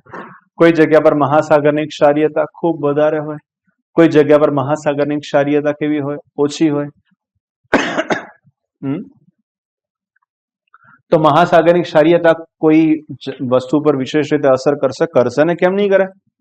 કોઈ જગ્યા પર ક્ષારીયતા વધારે હશે કે પાણી જલ્દી ગરમ પણ થાય, પાણી જલ્દી ઠંડુ પણ થાય.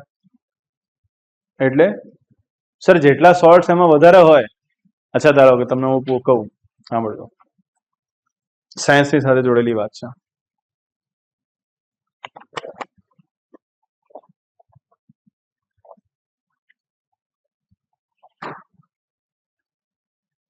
ધારો કે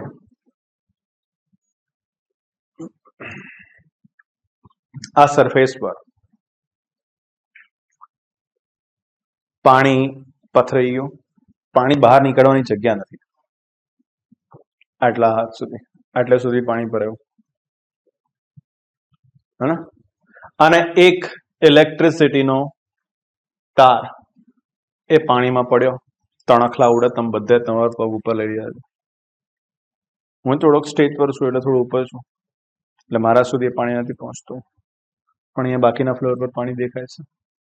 તમે બધા પગ ઉપર કરી લીધા છે, તણખલા ઉડી રહ્યા છે.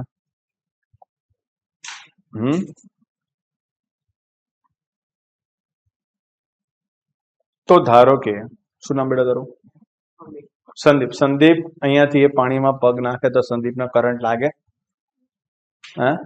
લાગે ને? ઓબ્વિયસલી લાગે યાર, 100% લાગે. તો તાર પડ્યો, આપણે કીધું ચલો છોડો, ભણીએ ત્યાં સુધી. 2 કલાક થયા, 3 કલાક થયા, 4 કલાક થયા, તમે થાક્યા ને હું થાક્યો. અબ બસ, હા ને? ત્યાં સુધી તમે બધે પલાઠી વાળીને જ બેઠા છો, પગ ઉપર જ લીધા છે, પગ નીચે જ ના નાખ્યા. પણ આપણું કોઈ રેસ્ક્યુ ઓપરેશન જ ના થયો ને, પ્રશાંતભાઈ આવ્યા ને ભટ્ટ સાહેબ આવ્યા, કોઈ આપણને બચાવવા માટે જ ના આવ્યા, હે કે નહીં? રાઈટ. પછી એવું થયું કે સંદીપ કહે છે કે હવે જે થવું એ થશે. એને પાટી આમ ઊંચું કર્યું અને પાણીમાં છપછપીઓ કરતો નીકળી ગયો. તમે જોઈ રહ્યા અને હું જોઈ રહ્યો, જબરું કે તણખલા ઉડી રહ્યા છે પાણીમાં, અને મતલબ કરંટ તો પસાર થઈ રહ્યો છે, તો આને કરંટ કેમ ના લાગે, કઈક અલગ પ્રાણી છે? ના ભાઈ, આ સામાન્ય માણસ જ છે, હા ને? ઇલેક્ટ્રિસિટીને સસ્ટેન કરી શકે એવો નથી, એક સામાન્ય વ્યક્તિ છે. કે જો કરંટ હોય તો કરંટ એને લાગે. તો નાઉ ધ ક્વેશ્ચન ઇઝ કે એને કરંટ કેમ ના લાગ્યો? Vote is the reason behind this? પાણીમાં ઇલેક્ટ્રિસિટી પણ આવી રહી છે અને વોટર પણ છે, તેમ છતાં પણ એને કરંટ ના લાગ્યો.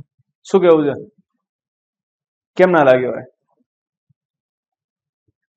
મેં પહેલા જ કહી દીધું, ઇલેક્ટ્રિસિટી ચાલુ છે, કરંટ આવી રહ્યો છે અંદર, અને તોય ના લાગ્યો. કેમ ના લાગ્યો? क्या लगता है? આ સીધું આની સાથે જોડાય છે એટલે એક્ઝામ્પલ આપું છું.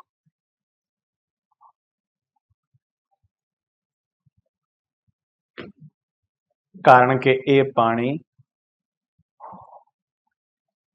ડિસ્ટિલ્ડ વોટર છે. ડિસ્ટિલ્ડ એટલે ડીમિનરલાઇઝ્ડ વોટર. ડીમિનરલાઇઝ એટલે કે મિનરલ્સ વગરનું પાણી. ભાઈ, પાણીમાં ઇલેક્ટ્રિસિટીને વહન કરવા માટે કોઈક એવા વ્યક્તિઓ જોઈએ જેના પર ઇલેક્ટ્રિસિટી બેસે અને એક જગ્યા પરથી બીજી જગ્યા પર જાય. આ કામ કોણ કરે? સોલ્ટ્સ કરે, મિનરલ્સ કરે, કે જે ઇલેક્ટ્રિસિટીનું શું કરી શકે? વહન કરી શકે. Getting it? અને જો તમે એ પાણીમાંથી મિનરલ્સ ખેંચી લીધા તો હવે એ ઇલેક્ટ્રિસિટી શેના પર બેસીને એક જગ્યા પરથી બીજી જગ્યા પર જાય? આવું ના થઈ શકે. એટલા માટે એ પાણી ઇલેક્ટ્રિસિટીનું વહન કરી શકતું નથી.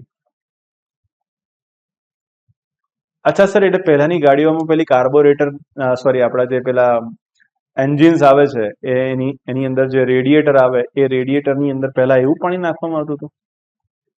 એ રેડિએટર જલ્દી ગરમ થઈ જતું એટલે એમાં એ પાણી નાખવામાં આવે, ડિસ્ટિલ્ડ વોટર, ડિમિનરલાઇઝ વોટર, હા ને, કે જેથી કરીને રેડિએટર જલ્દી ગરમ ના થાય. પણ હવે સામાન્ય પાણી નાખી શકે છે. એની પાછળનું કારણ શું?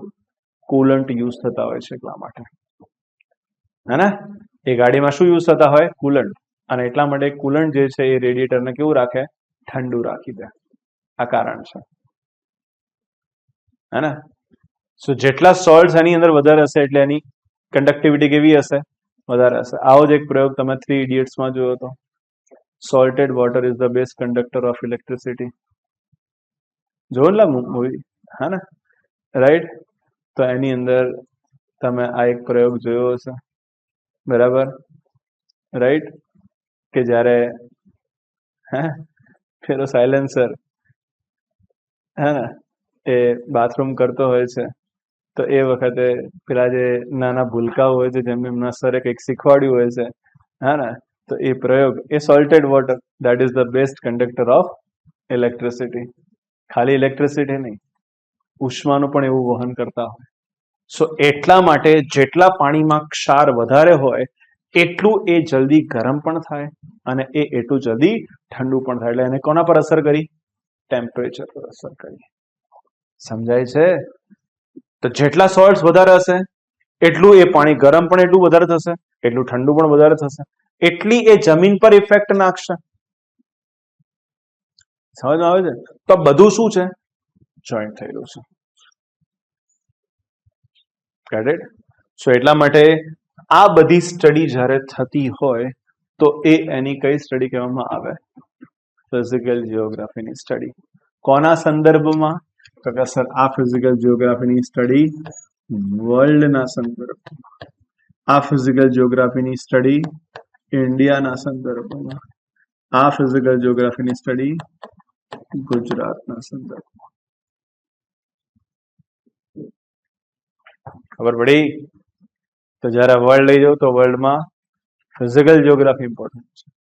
ઇન્ડિયા લઈ જાઓ તો ઇન્ડિયાની અંદર ફિઝિકલ જિયોગ્રાફી ઇમ્પોર્ટન્ટ. ગુજરાત વાળી વાત આવે તો એમાં ફિઝિકલ જિયોગ્રાફી ઇમ્પોર્ટન્ટ છે. Get it? વાય? કારણ, રીઝન, હે ને? તો વર્લ્ડના સંદર્ભમાં માઉન્ટેન, વર્લ્ડના સંદર્ભમાં ક્લાઇમેટ, વર્લ્ડના સંદર્ભમાં ઓશનોલોજી. ભારતના સંદર્ભમાં માઉન્ટેન, ભારતના સંદર્ભમાં ક્લાઇમેટ, ભારતના સંદર્ભની અંદર ઓશનોલોજી. ગુજરાતના સંદર્ભમાં પર્વતો, ડુંગરો, ગુજરાતનું ક્લાઇમેટ અને ગુજરાતની આસપાસના સમુદ્રની ઇન્ફોર્મેશન. Get it? સો આ છે બેઝિકલી જિયોગ્રાફીની વાત, કે જિયોગ્રાફીની અંદર આ રીતની સ્ટડી થતી હોય છે. ઓકે, પહેલી વાત ક્લિયર છે. હવે બીજી એક વાત, એક્ઝેક્ટલી આના પછીનો સેશન તમારી પ્રોપર બેટિંગની શરૂઆત થશે મારી સાથે. અહીંયા આજે હું શરૂઆત કરી દઈશ, બરાબર, બટ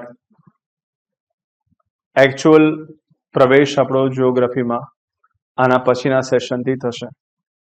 આના પછીનું સેશન જ્યારે આવે તો આ ડેમો છે, ત્યાં સુધી તમારું મન બનેલું હોવું જોઈએ કે ભાઈ સ્ટડી કરવાની છે આ લોકો પાસે. અને જ્યારે તમે એવું મન બનાવીને બેસો તો મારા વિષયની અંદર તમામ વસ્તુઓ તમારી નોટ્સમાં હશે, એવરીથિંગ. એટલે હવામાં વાત નહીં, હું કહીશ કે આ પૂછાયું તો પૂછાયું, તમારી નોટમાં લખેલું હશે વસ્તુ. યુપીએસસી ના સંદર્ભમાં હશે કે જીપીએસસી ના સંદર્ભમાં કે કોઈ ક્લાસ એક્ઝામિનેશનના સંદર્ભમાં હશે. એટલે જિયોગ્રાફીમાં તમારી ગીતા, જ્યાં સુધી તમે આ લાઈનની તૈયારી કરતા હશો ત્યાં સુધી તમારી મારી આ નોટ્સ જ તમારું ફાઇનલ રહેશે. તમે કોઈ ઇન્ફોર્મેશનને ક્યારેક તમે જો વાંચો, સ્ટડી કરો, સમજો, તો તમારો ફર્મો નોટ્સમાં બનેલો જ છે. તમારે ખાલી એ જગ્યા પર જઈને એક પોઈન્ટ એડ કરવાનો છે.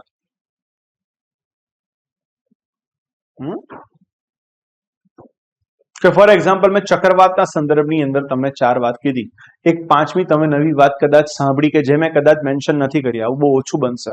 કદાચ કોઈ કરંટ અફેરની અંદર કોઈ વસ્તુ બનેલી હોય અને એ રિલેટેડ કોઈ વસ્તુ આવે અને એ તમારી સામે આવી, તો તમારા એ ફર્માવાળા નોટમાં જઈ તમારે એ જગ્યા પર મૂકી દેવાની. કારણ કે તમે ઓલવેઝ તેને રીડ કરતા હશો તમારી નોટ્સ.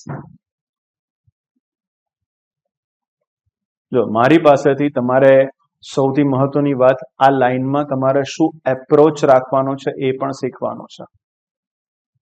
જો ડેડિકેટેડલી ખરેખર તૈયારી કરવા માટે તમે બેઠા છો તો આ વસ્તુ શીખવી બહુ જરૂરી છે કે એપ્રોચ શું રાખવાનો જીપીએસસી માટે ઓર યુપીએસસી માટે ઓર બીજી સિવિલ સર્વિસીસ એક્ઝામિનેશન માટે.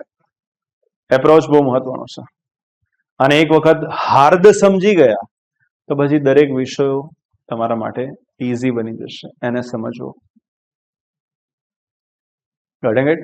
તો એટલા માટે નોટ્સની વેલ્યુએશન હશે, એટલે મારી નોટ્સ બહુ પ્રોપર બનાવવાની. તો આના પછીના સેશનમાં જ્યારે તમે આવો તો એ વખતે તમારી પાસે લાઇનિંગ વાળી નોટ્સ નહીં, બ્લેન્ક નોટ્સ અવેલેબલ હોવી જોઈએ. જીપીએસસી તમને કોરા પેજીસ આપશે, પહેલા એ વાત સમજી લો, હા ને. અને કોરા પેજ પર લખવાનું રહેશે, હા ને.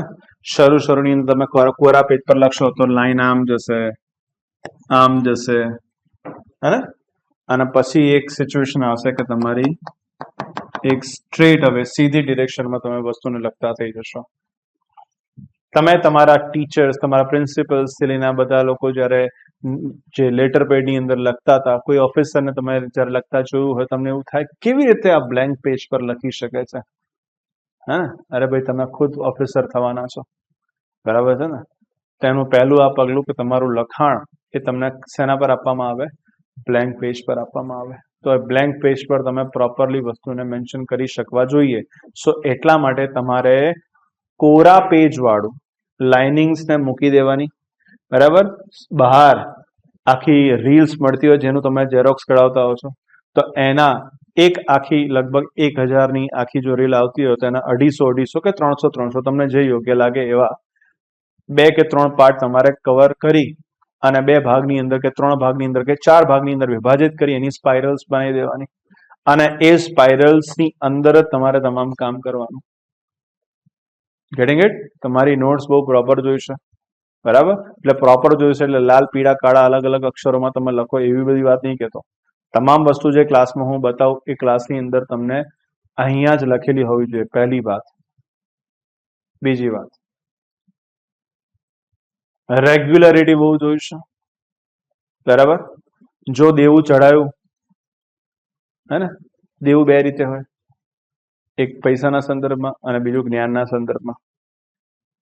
જો આમાં દેવું ચડાયું તો દેવું ઉતરે જ નહીં, પેલું કદાચ એ ઉતરી જાય, આ નહીં ઉતરે, હા ને. સો એટલા માટે રેગ્યુલરિટી બહુ જોઈશે, બરાબર.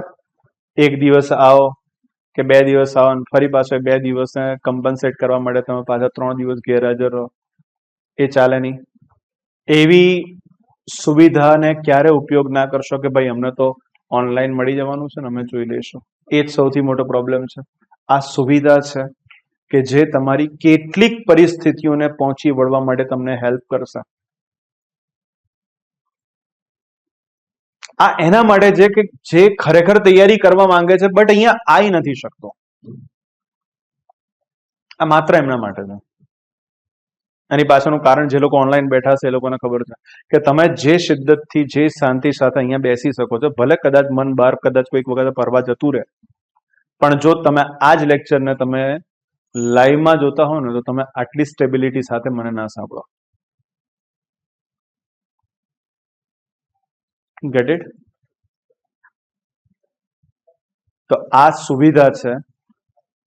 આ કેટલીક પરિસ્થિતિઓના સંદર્ભમાં તમને હેલ્પ કરશે. એનો દુરુપયોગ એવી રીતે ના કરશો કે હું નહીં આવું તો ચાલશે. બરાબર? ઓફલાઈન છે, હે? એનું અલગ મહત્વ છે. Getting it? સો એટલા માટે રેગ્યુલરિટી બહુ જોઈશે, અને જો એ નહીં રાખો તો that will make a problem. બીજી એક આ વાત. અને ત્રીજી વાત કે જો ભૂગોળ ભણવું હોય, નેક્સ્ટ સેશનમાંથી આ તમારામાં દેખાવું જોઈએ મને કે નેક્સ્ટ સેશનમાં બેઠા એટલે તમારી પાસે એક આ વસ્તુની અવેલેબિલિટી પહેલા દિવસથી હોવી જોઈએ, અને એ છે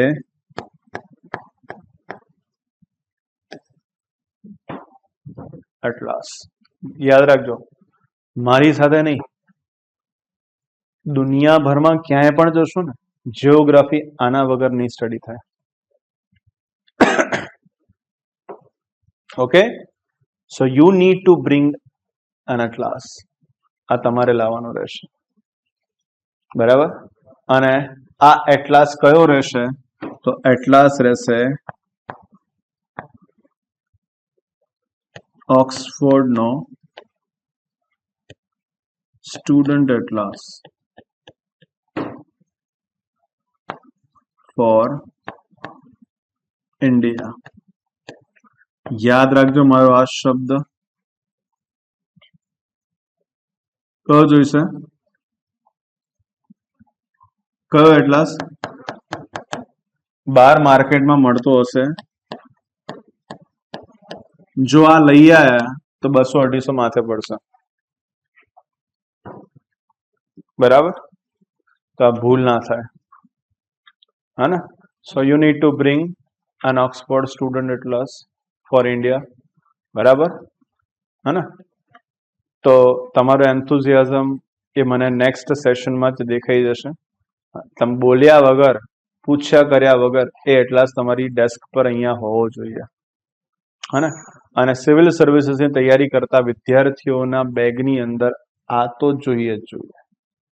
કારણ કે કોઈ પણ વસ્તુ હશે, જ્યાં સુધી લોકેશનને આઈડેન્ટિફાય તમે નહીં કરો ત્યાં સુધી તમે વસ્તુ સુધી પહોંચી જ નહીં શકો, હા ને?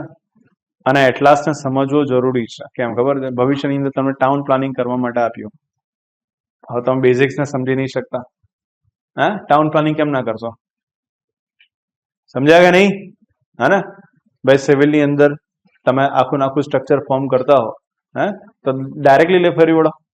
પહેલા શું થાય? આખું એનું બેઝિક આખું ડ્રોઈંગ થાય, કન્ફર્મ થાય, અને સિચ્યુએશન કન્ફર્મ થાય, ત્યાર પછી વસ્તુ બને. અને એ વસ્તુને સમજી જ જો ના શકો, એટલાસ સમજી ના શકો, એ સિચ્યુએશન સમજી ના શકો, બેલેન્સિંગ લોડ સિચ્યુએશન ના સમજી શકો, તો પછી વસ્તુનું ફોર્મેશન જ શક્ય નથી, હે કે નહીં? સો સેમ સિચ્યુએશન છે આમાં ભાઈ, હા ને? ટાઉન પ્લાનિંગ કરતા પહેલા તમે પહેલા પ્લાનને સમજો તો ખરા, એટલાસને સમજો તો ખરા કે શું કહેવા માંગે છે, ત્યાર પછી વસ્તુ થશે. Gating it? સો એટલા માટે કોઈ પણ જ્યારે પણ તમારી સામે વસ્તુ આવે એટલે તરત ને તરત તમારે એટલાસ ખોલીને જોવાનો પ્રયત્ન કરવાનો. કારણ કે એક વખત વસ્તુ જોઈ હશે તો એ આપણે લગભગ રેરલી ભૂલી શકીએ. અત્યારનું ધારો કે તમને કહેતો હતો, હા, ધારો કે બે ઓફ બેંગોલ, તો કદાચ જો ભારત તમે જોયું હશે તો તમને ખબર પડી જાય કે બે ઓફ બેંગોલ એટલે પશ્ચિમ બાજુ આવે કે પૂર્વ બાજુ આવે? પશ્ચિમ બાજુ આવે કે પૂર્વ બાજુ આવે? તો જે લોકોને ખબર નહીં, જે લોકોને ખબર છે એ લોકો બોલ્યા પૂર્વ બાજુ, પણ જે લોકોને ખબર નથી એ લોકોના દિમાગમાં આ પ્રોબ્લેમ થાય કે જગ્યા જ નહીં ખબર તો સાહેબ કહીશું કેમ ના અમે? હા, કે ઇન્ડિયાને આપણે જોઈએ, હા, તો ઇન્ડિયાના સંદર્ભની અંદર આ નીચેના જે વી શેપ છે અને આ બાજુ બે ઓફ બેંગોલ છે, આ બાજુ અરેબિયન સી છે અને આ બંને કોના ભાગ છે? इंडियन ओशन ना भाग से, हिंद महासागर ना भाग से। अभी सर बे क्या है? यहाँ पे आपको देखने को मिलती है गल्फ क्या है ना?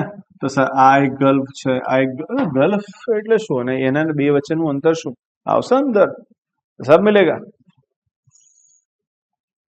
પણ તમને ખબર જ નથી હું ક્યાંની વાત કરું છું, તમે એને સમજી કેમ ના શકશો?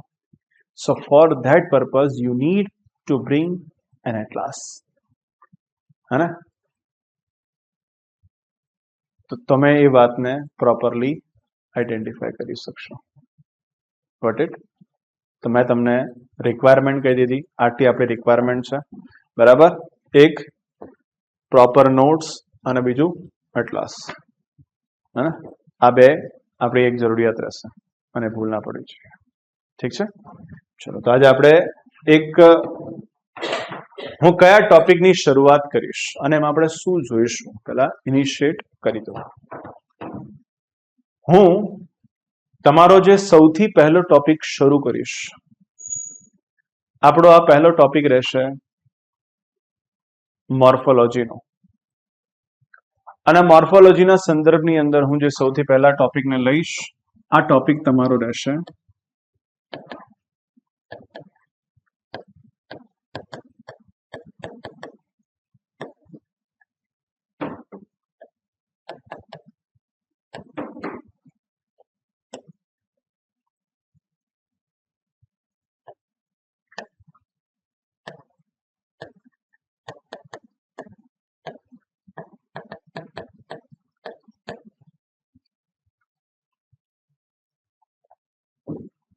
હું બંને ભાષાની અંદર ચલાવીશ, બરાબર છે?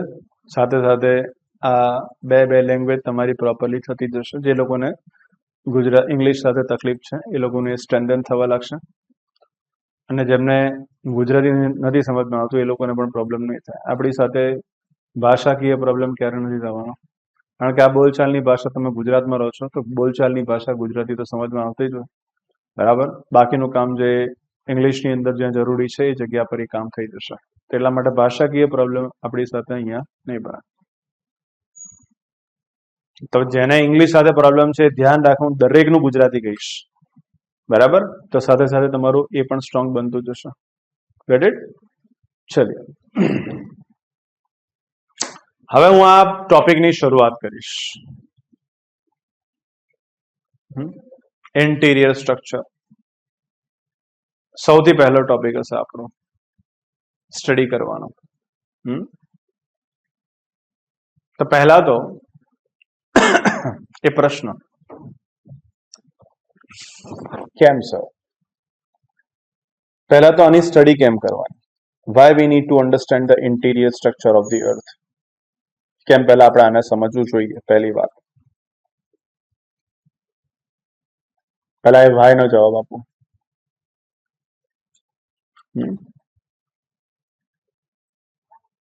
અને ફ્યુચરની અંદર તમારી સામે જેટલી પણ વસ્તુઓ બનશે એમાં જમીનની સપાટી પર થતી કોઈ પણ ઘટના પર આ સૌથી વધારે જવાબદાર સ્ટ્રક્ચર ઇન્ટિરિયર છે.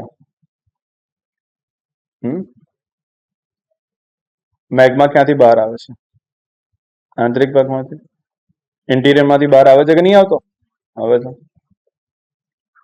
કોઈ જગ્યા પર ભૂકંપ થાય છે તો કે એપી સેન્ટરનું આ જગ્યા પર છે, અહીંયાથી કોઈક લોકેશન છે જે જગ્યા પર ભૂકંપ થયો હતો.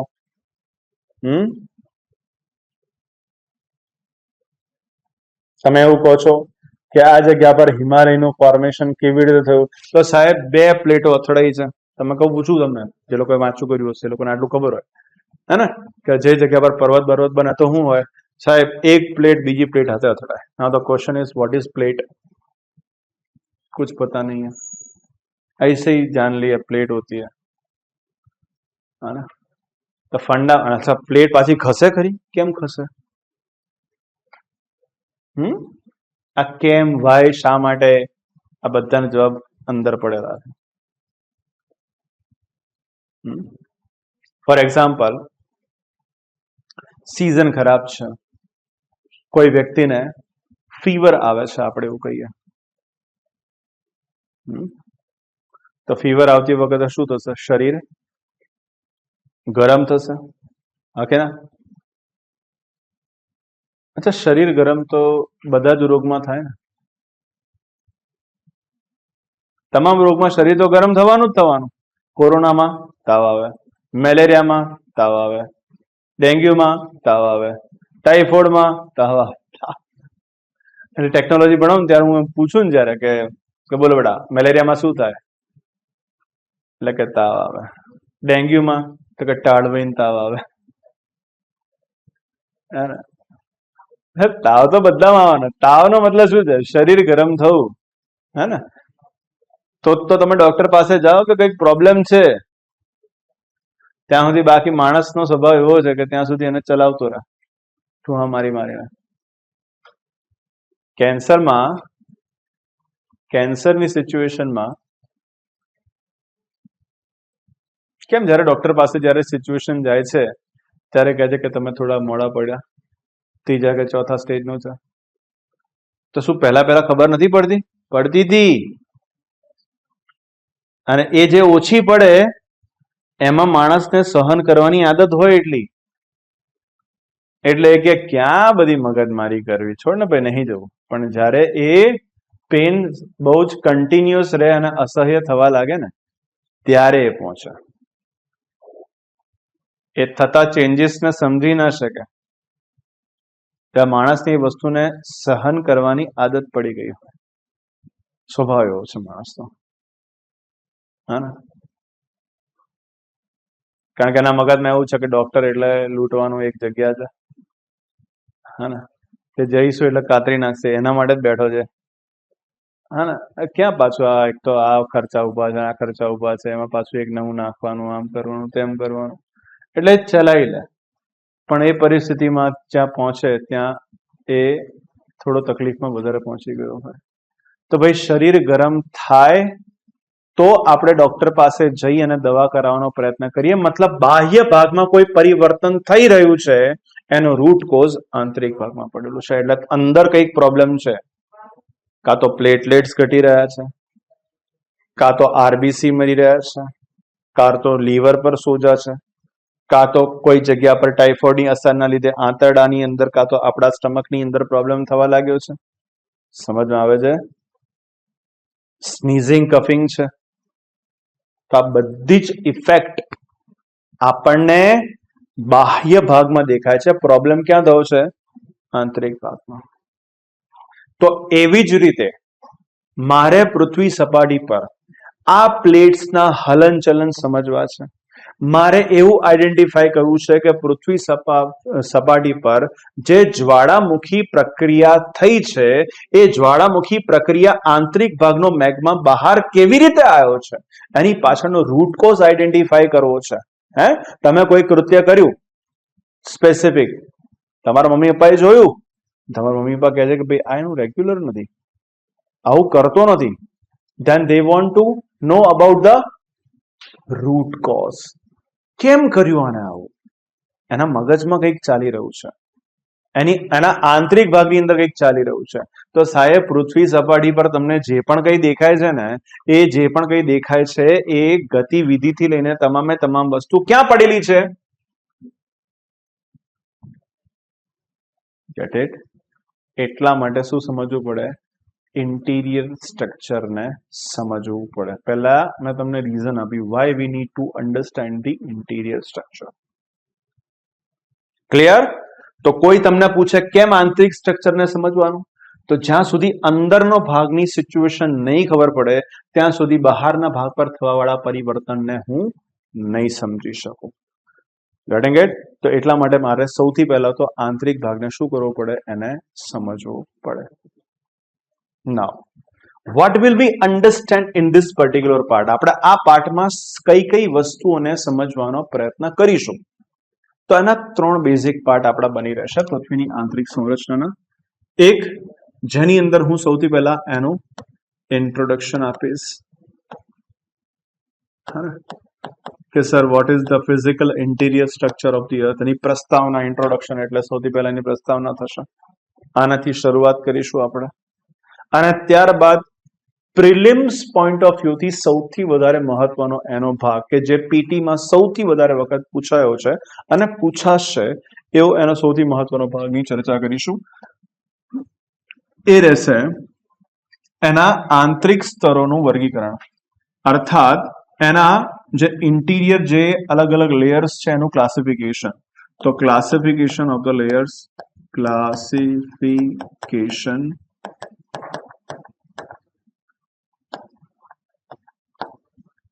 ઓફ લેયર્સ ની ચર્ચા થશે. એટલે કે આંતરિક લેયર્સ એટલે કે સ્તરો નું ક્લાસિફિકેશન એટલે કે વર્ગીકરણ. અહીંયાથી સૌથી વધારે વખત સવાલ આવ્યા છે, હે ને? અચ્છા, શું છે અત્યારે પ્રશ્ન નથી નેક્સ્ટ સેશનમાં, બરાબર. આંતરિક સ્તરનું વર્ગીકરણ આ કયા પોઈન્ટ ઓફ વ્યૂથી સૌથી વધારે મહત્વનું છે? તો કે સર પ્રિલિમ્સમાં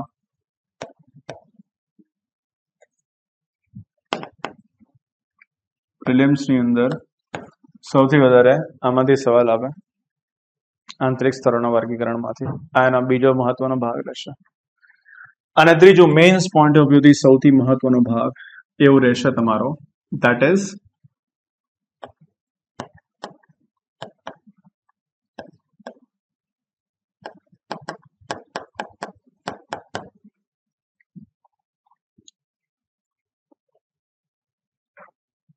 સોર્સિસ. શું? હા, જ્યારે હું આંતરિક ભાગની વાત કરીશ ને તો તમને કહીશ કે પૃથ્વીના આંતરિક ભાગમાં આપણે નીચે કેટલા કિલોમીટર સુધી ગયા ખબર છે? મનુષ્ય રૂબરૂ 4 કિલોમીટર સુધી જ ગયા છે. અને સપાટીથી કેન્દ્રનું અંતર કેટલું છે ખબર છે? It is 6300 kilometre. कितना? It is 6300 kilometre. इतना डेप्थ पे है इसका इंटीरियर. આટલું અંદરની તરફ એનું ઇન્ટિરિયરનું સેન્ટર પોઈન્ટ છે.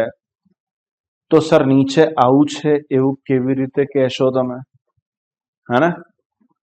તમે કોઈ જગ્યા પર કોઈ ચોક્કસ વસ્તુને પ્રસ્તુત કરો તો એના માટેના કોઈ તમારે પુરાવા પણ મૂકવા પડશે ને. આ એ સ્ત્રોત છે, એના પુરાવા છે કે નીચે એક્ઝેક્ટલી આવું જ છે જેવું હું તમને કહેવા માંગુ છું. તો તમારે શું પ્રસ્તુત કરવા પડશે? એના પુરાવા. Get it? તો આ પુરાવા એ એની મેઇન્સની પ્રસ્તુતિ છે. પીટીમાં પણ આવે, કહીશ કે પીટીમાં આવું આવે, પણ મુખ્ય રીતે એનો ભાગ એ કયો છે? મેઇન્સ પોઈન્ટ ઓફ વ્યૂથી મહત્વનો બની જાય છે કે ઇન્ટિરિયર પાર્ટના સંદર્ભની અંદર જે સોર્સિસ આવે છે એમાં, જેમાં અલગ અલગ પાર્ટની આપણે વાત કરીશું. પ્રત્યક્ષ સ્ત્રોત છે, પરોક્ષ સ્ત્રોત છે. પરોક્ષ સ્ત્રોત પણ બે પ્રકારના છે. એક જે કન્વેન્શનલ છે, અર્થાત પરંપરાથી આપણે જેનો ઉપયોગ કરીએ છીએ, અને બીજું નવીન સ્ત્રોત છે જે સાયન્ટિફિક કન્ફર્મ નીચે આટલા કિલોમીટર પર આટલું જ છે, જેમાં આપણે સ્ટડી કરીશું. પેરેલલી તમારો એક ટોપિક આવે છે પૃથ્વીની આંતરિક સંરચનાની સાથે બીજો એક ટોપિક કવર થઈ જશે જેને આપણે કહીશું ભૂકંપના તરંગો. એટલે સાથે હું ભૂકંપની વાત કરીશ અને એને રિલેટ કરીને આંતરિક ભાગની અંદર એ તમને દોડાવતા સમજાવીશ કે નીચે તરંગો આ રીતે ગતિ કરે છે અને આ રીતે આખું એનું સ્ટ્રક્ચર કન્ફર્મ. કારણ કે ભૂકંપના તરંગો શું છે? એક સાયન્ટિફિક વાત છે, હે ને? સો એટલા માટે એ ભૂકંપના તરંગો એ ઇન્ટિરિયર સ્ટ્રક્ચરને સમજવા માટેનો એક વૈજ્ઞાનિક પુરાવો બનતા હોય છે.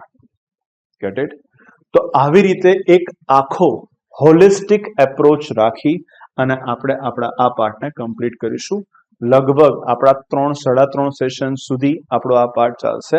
એટલી ઇનડેપ્થ પૂર્ણ માહિતી આપણે આપવાનો પ્રયત્ન આખો કરીશું. Cutting it? પછી આપણે મૂવ ઓન કરીશું પ્લેટ્સ અને પ્લેટના મૂવમેન્ટ પર, અને પછી તમને ખબર પડશે કે આ રીતે પૃથ્વી પર અલગ અલગ સ્ટ્રક્ચર શું થયા છે, ફોર્મ થયા છે. ક્લિયર? ડન? તો આપણો આખો એક રૂટ મેં તમને બતાવ્યો શું હોય છે. સબ્જેક્ટની ઇન્ફોર્મેશન આપી અને આપણે આ લાઈનની ઇન્ફોર્મેશન આપી. Okay, so that's all about four today. Next સેશનમાં ફરી પાછા મળીશું. Okay, bye bye.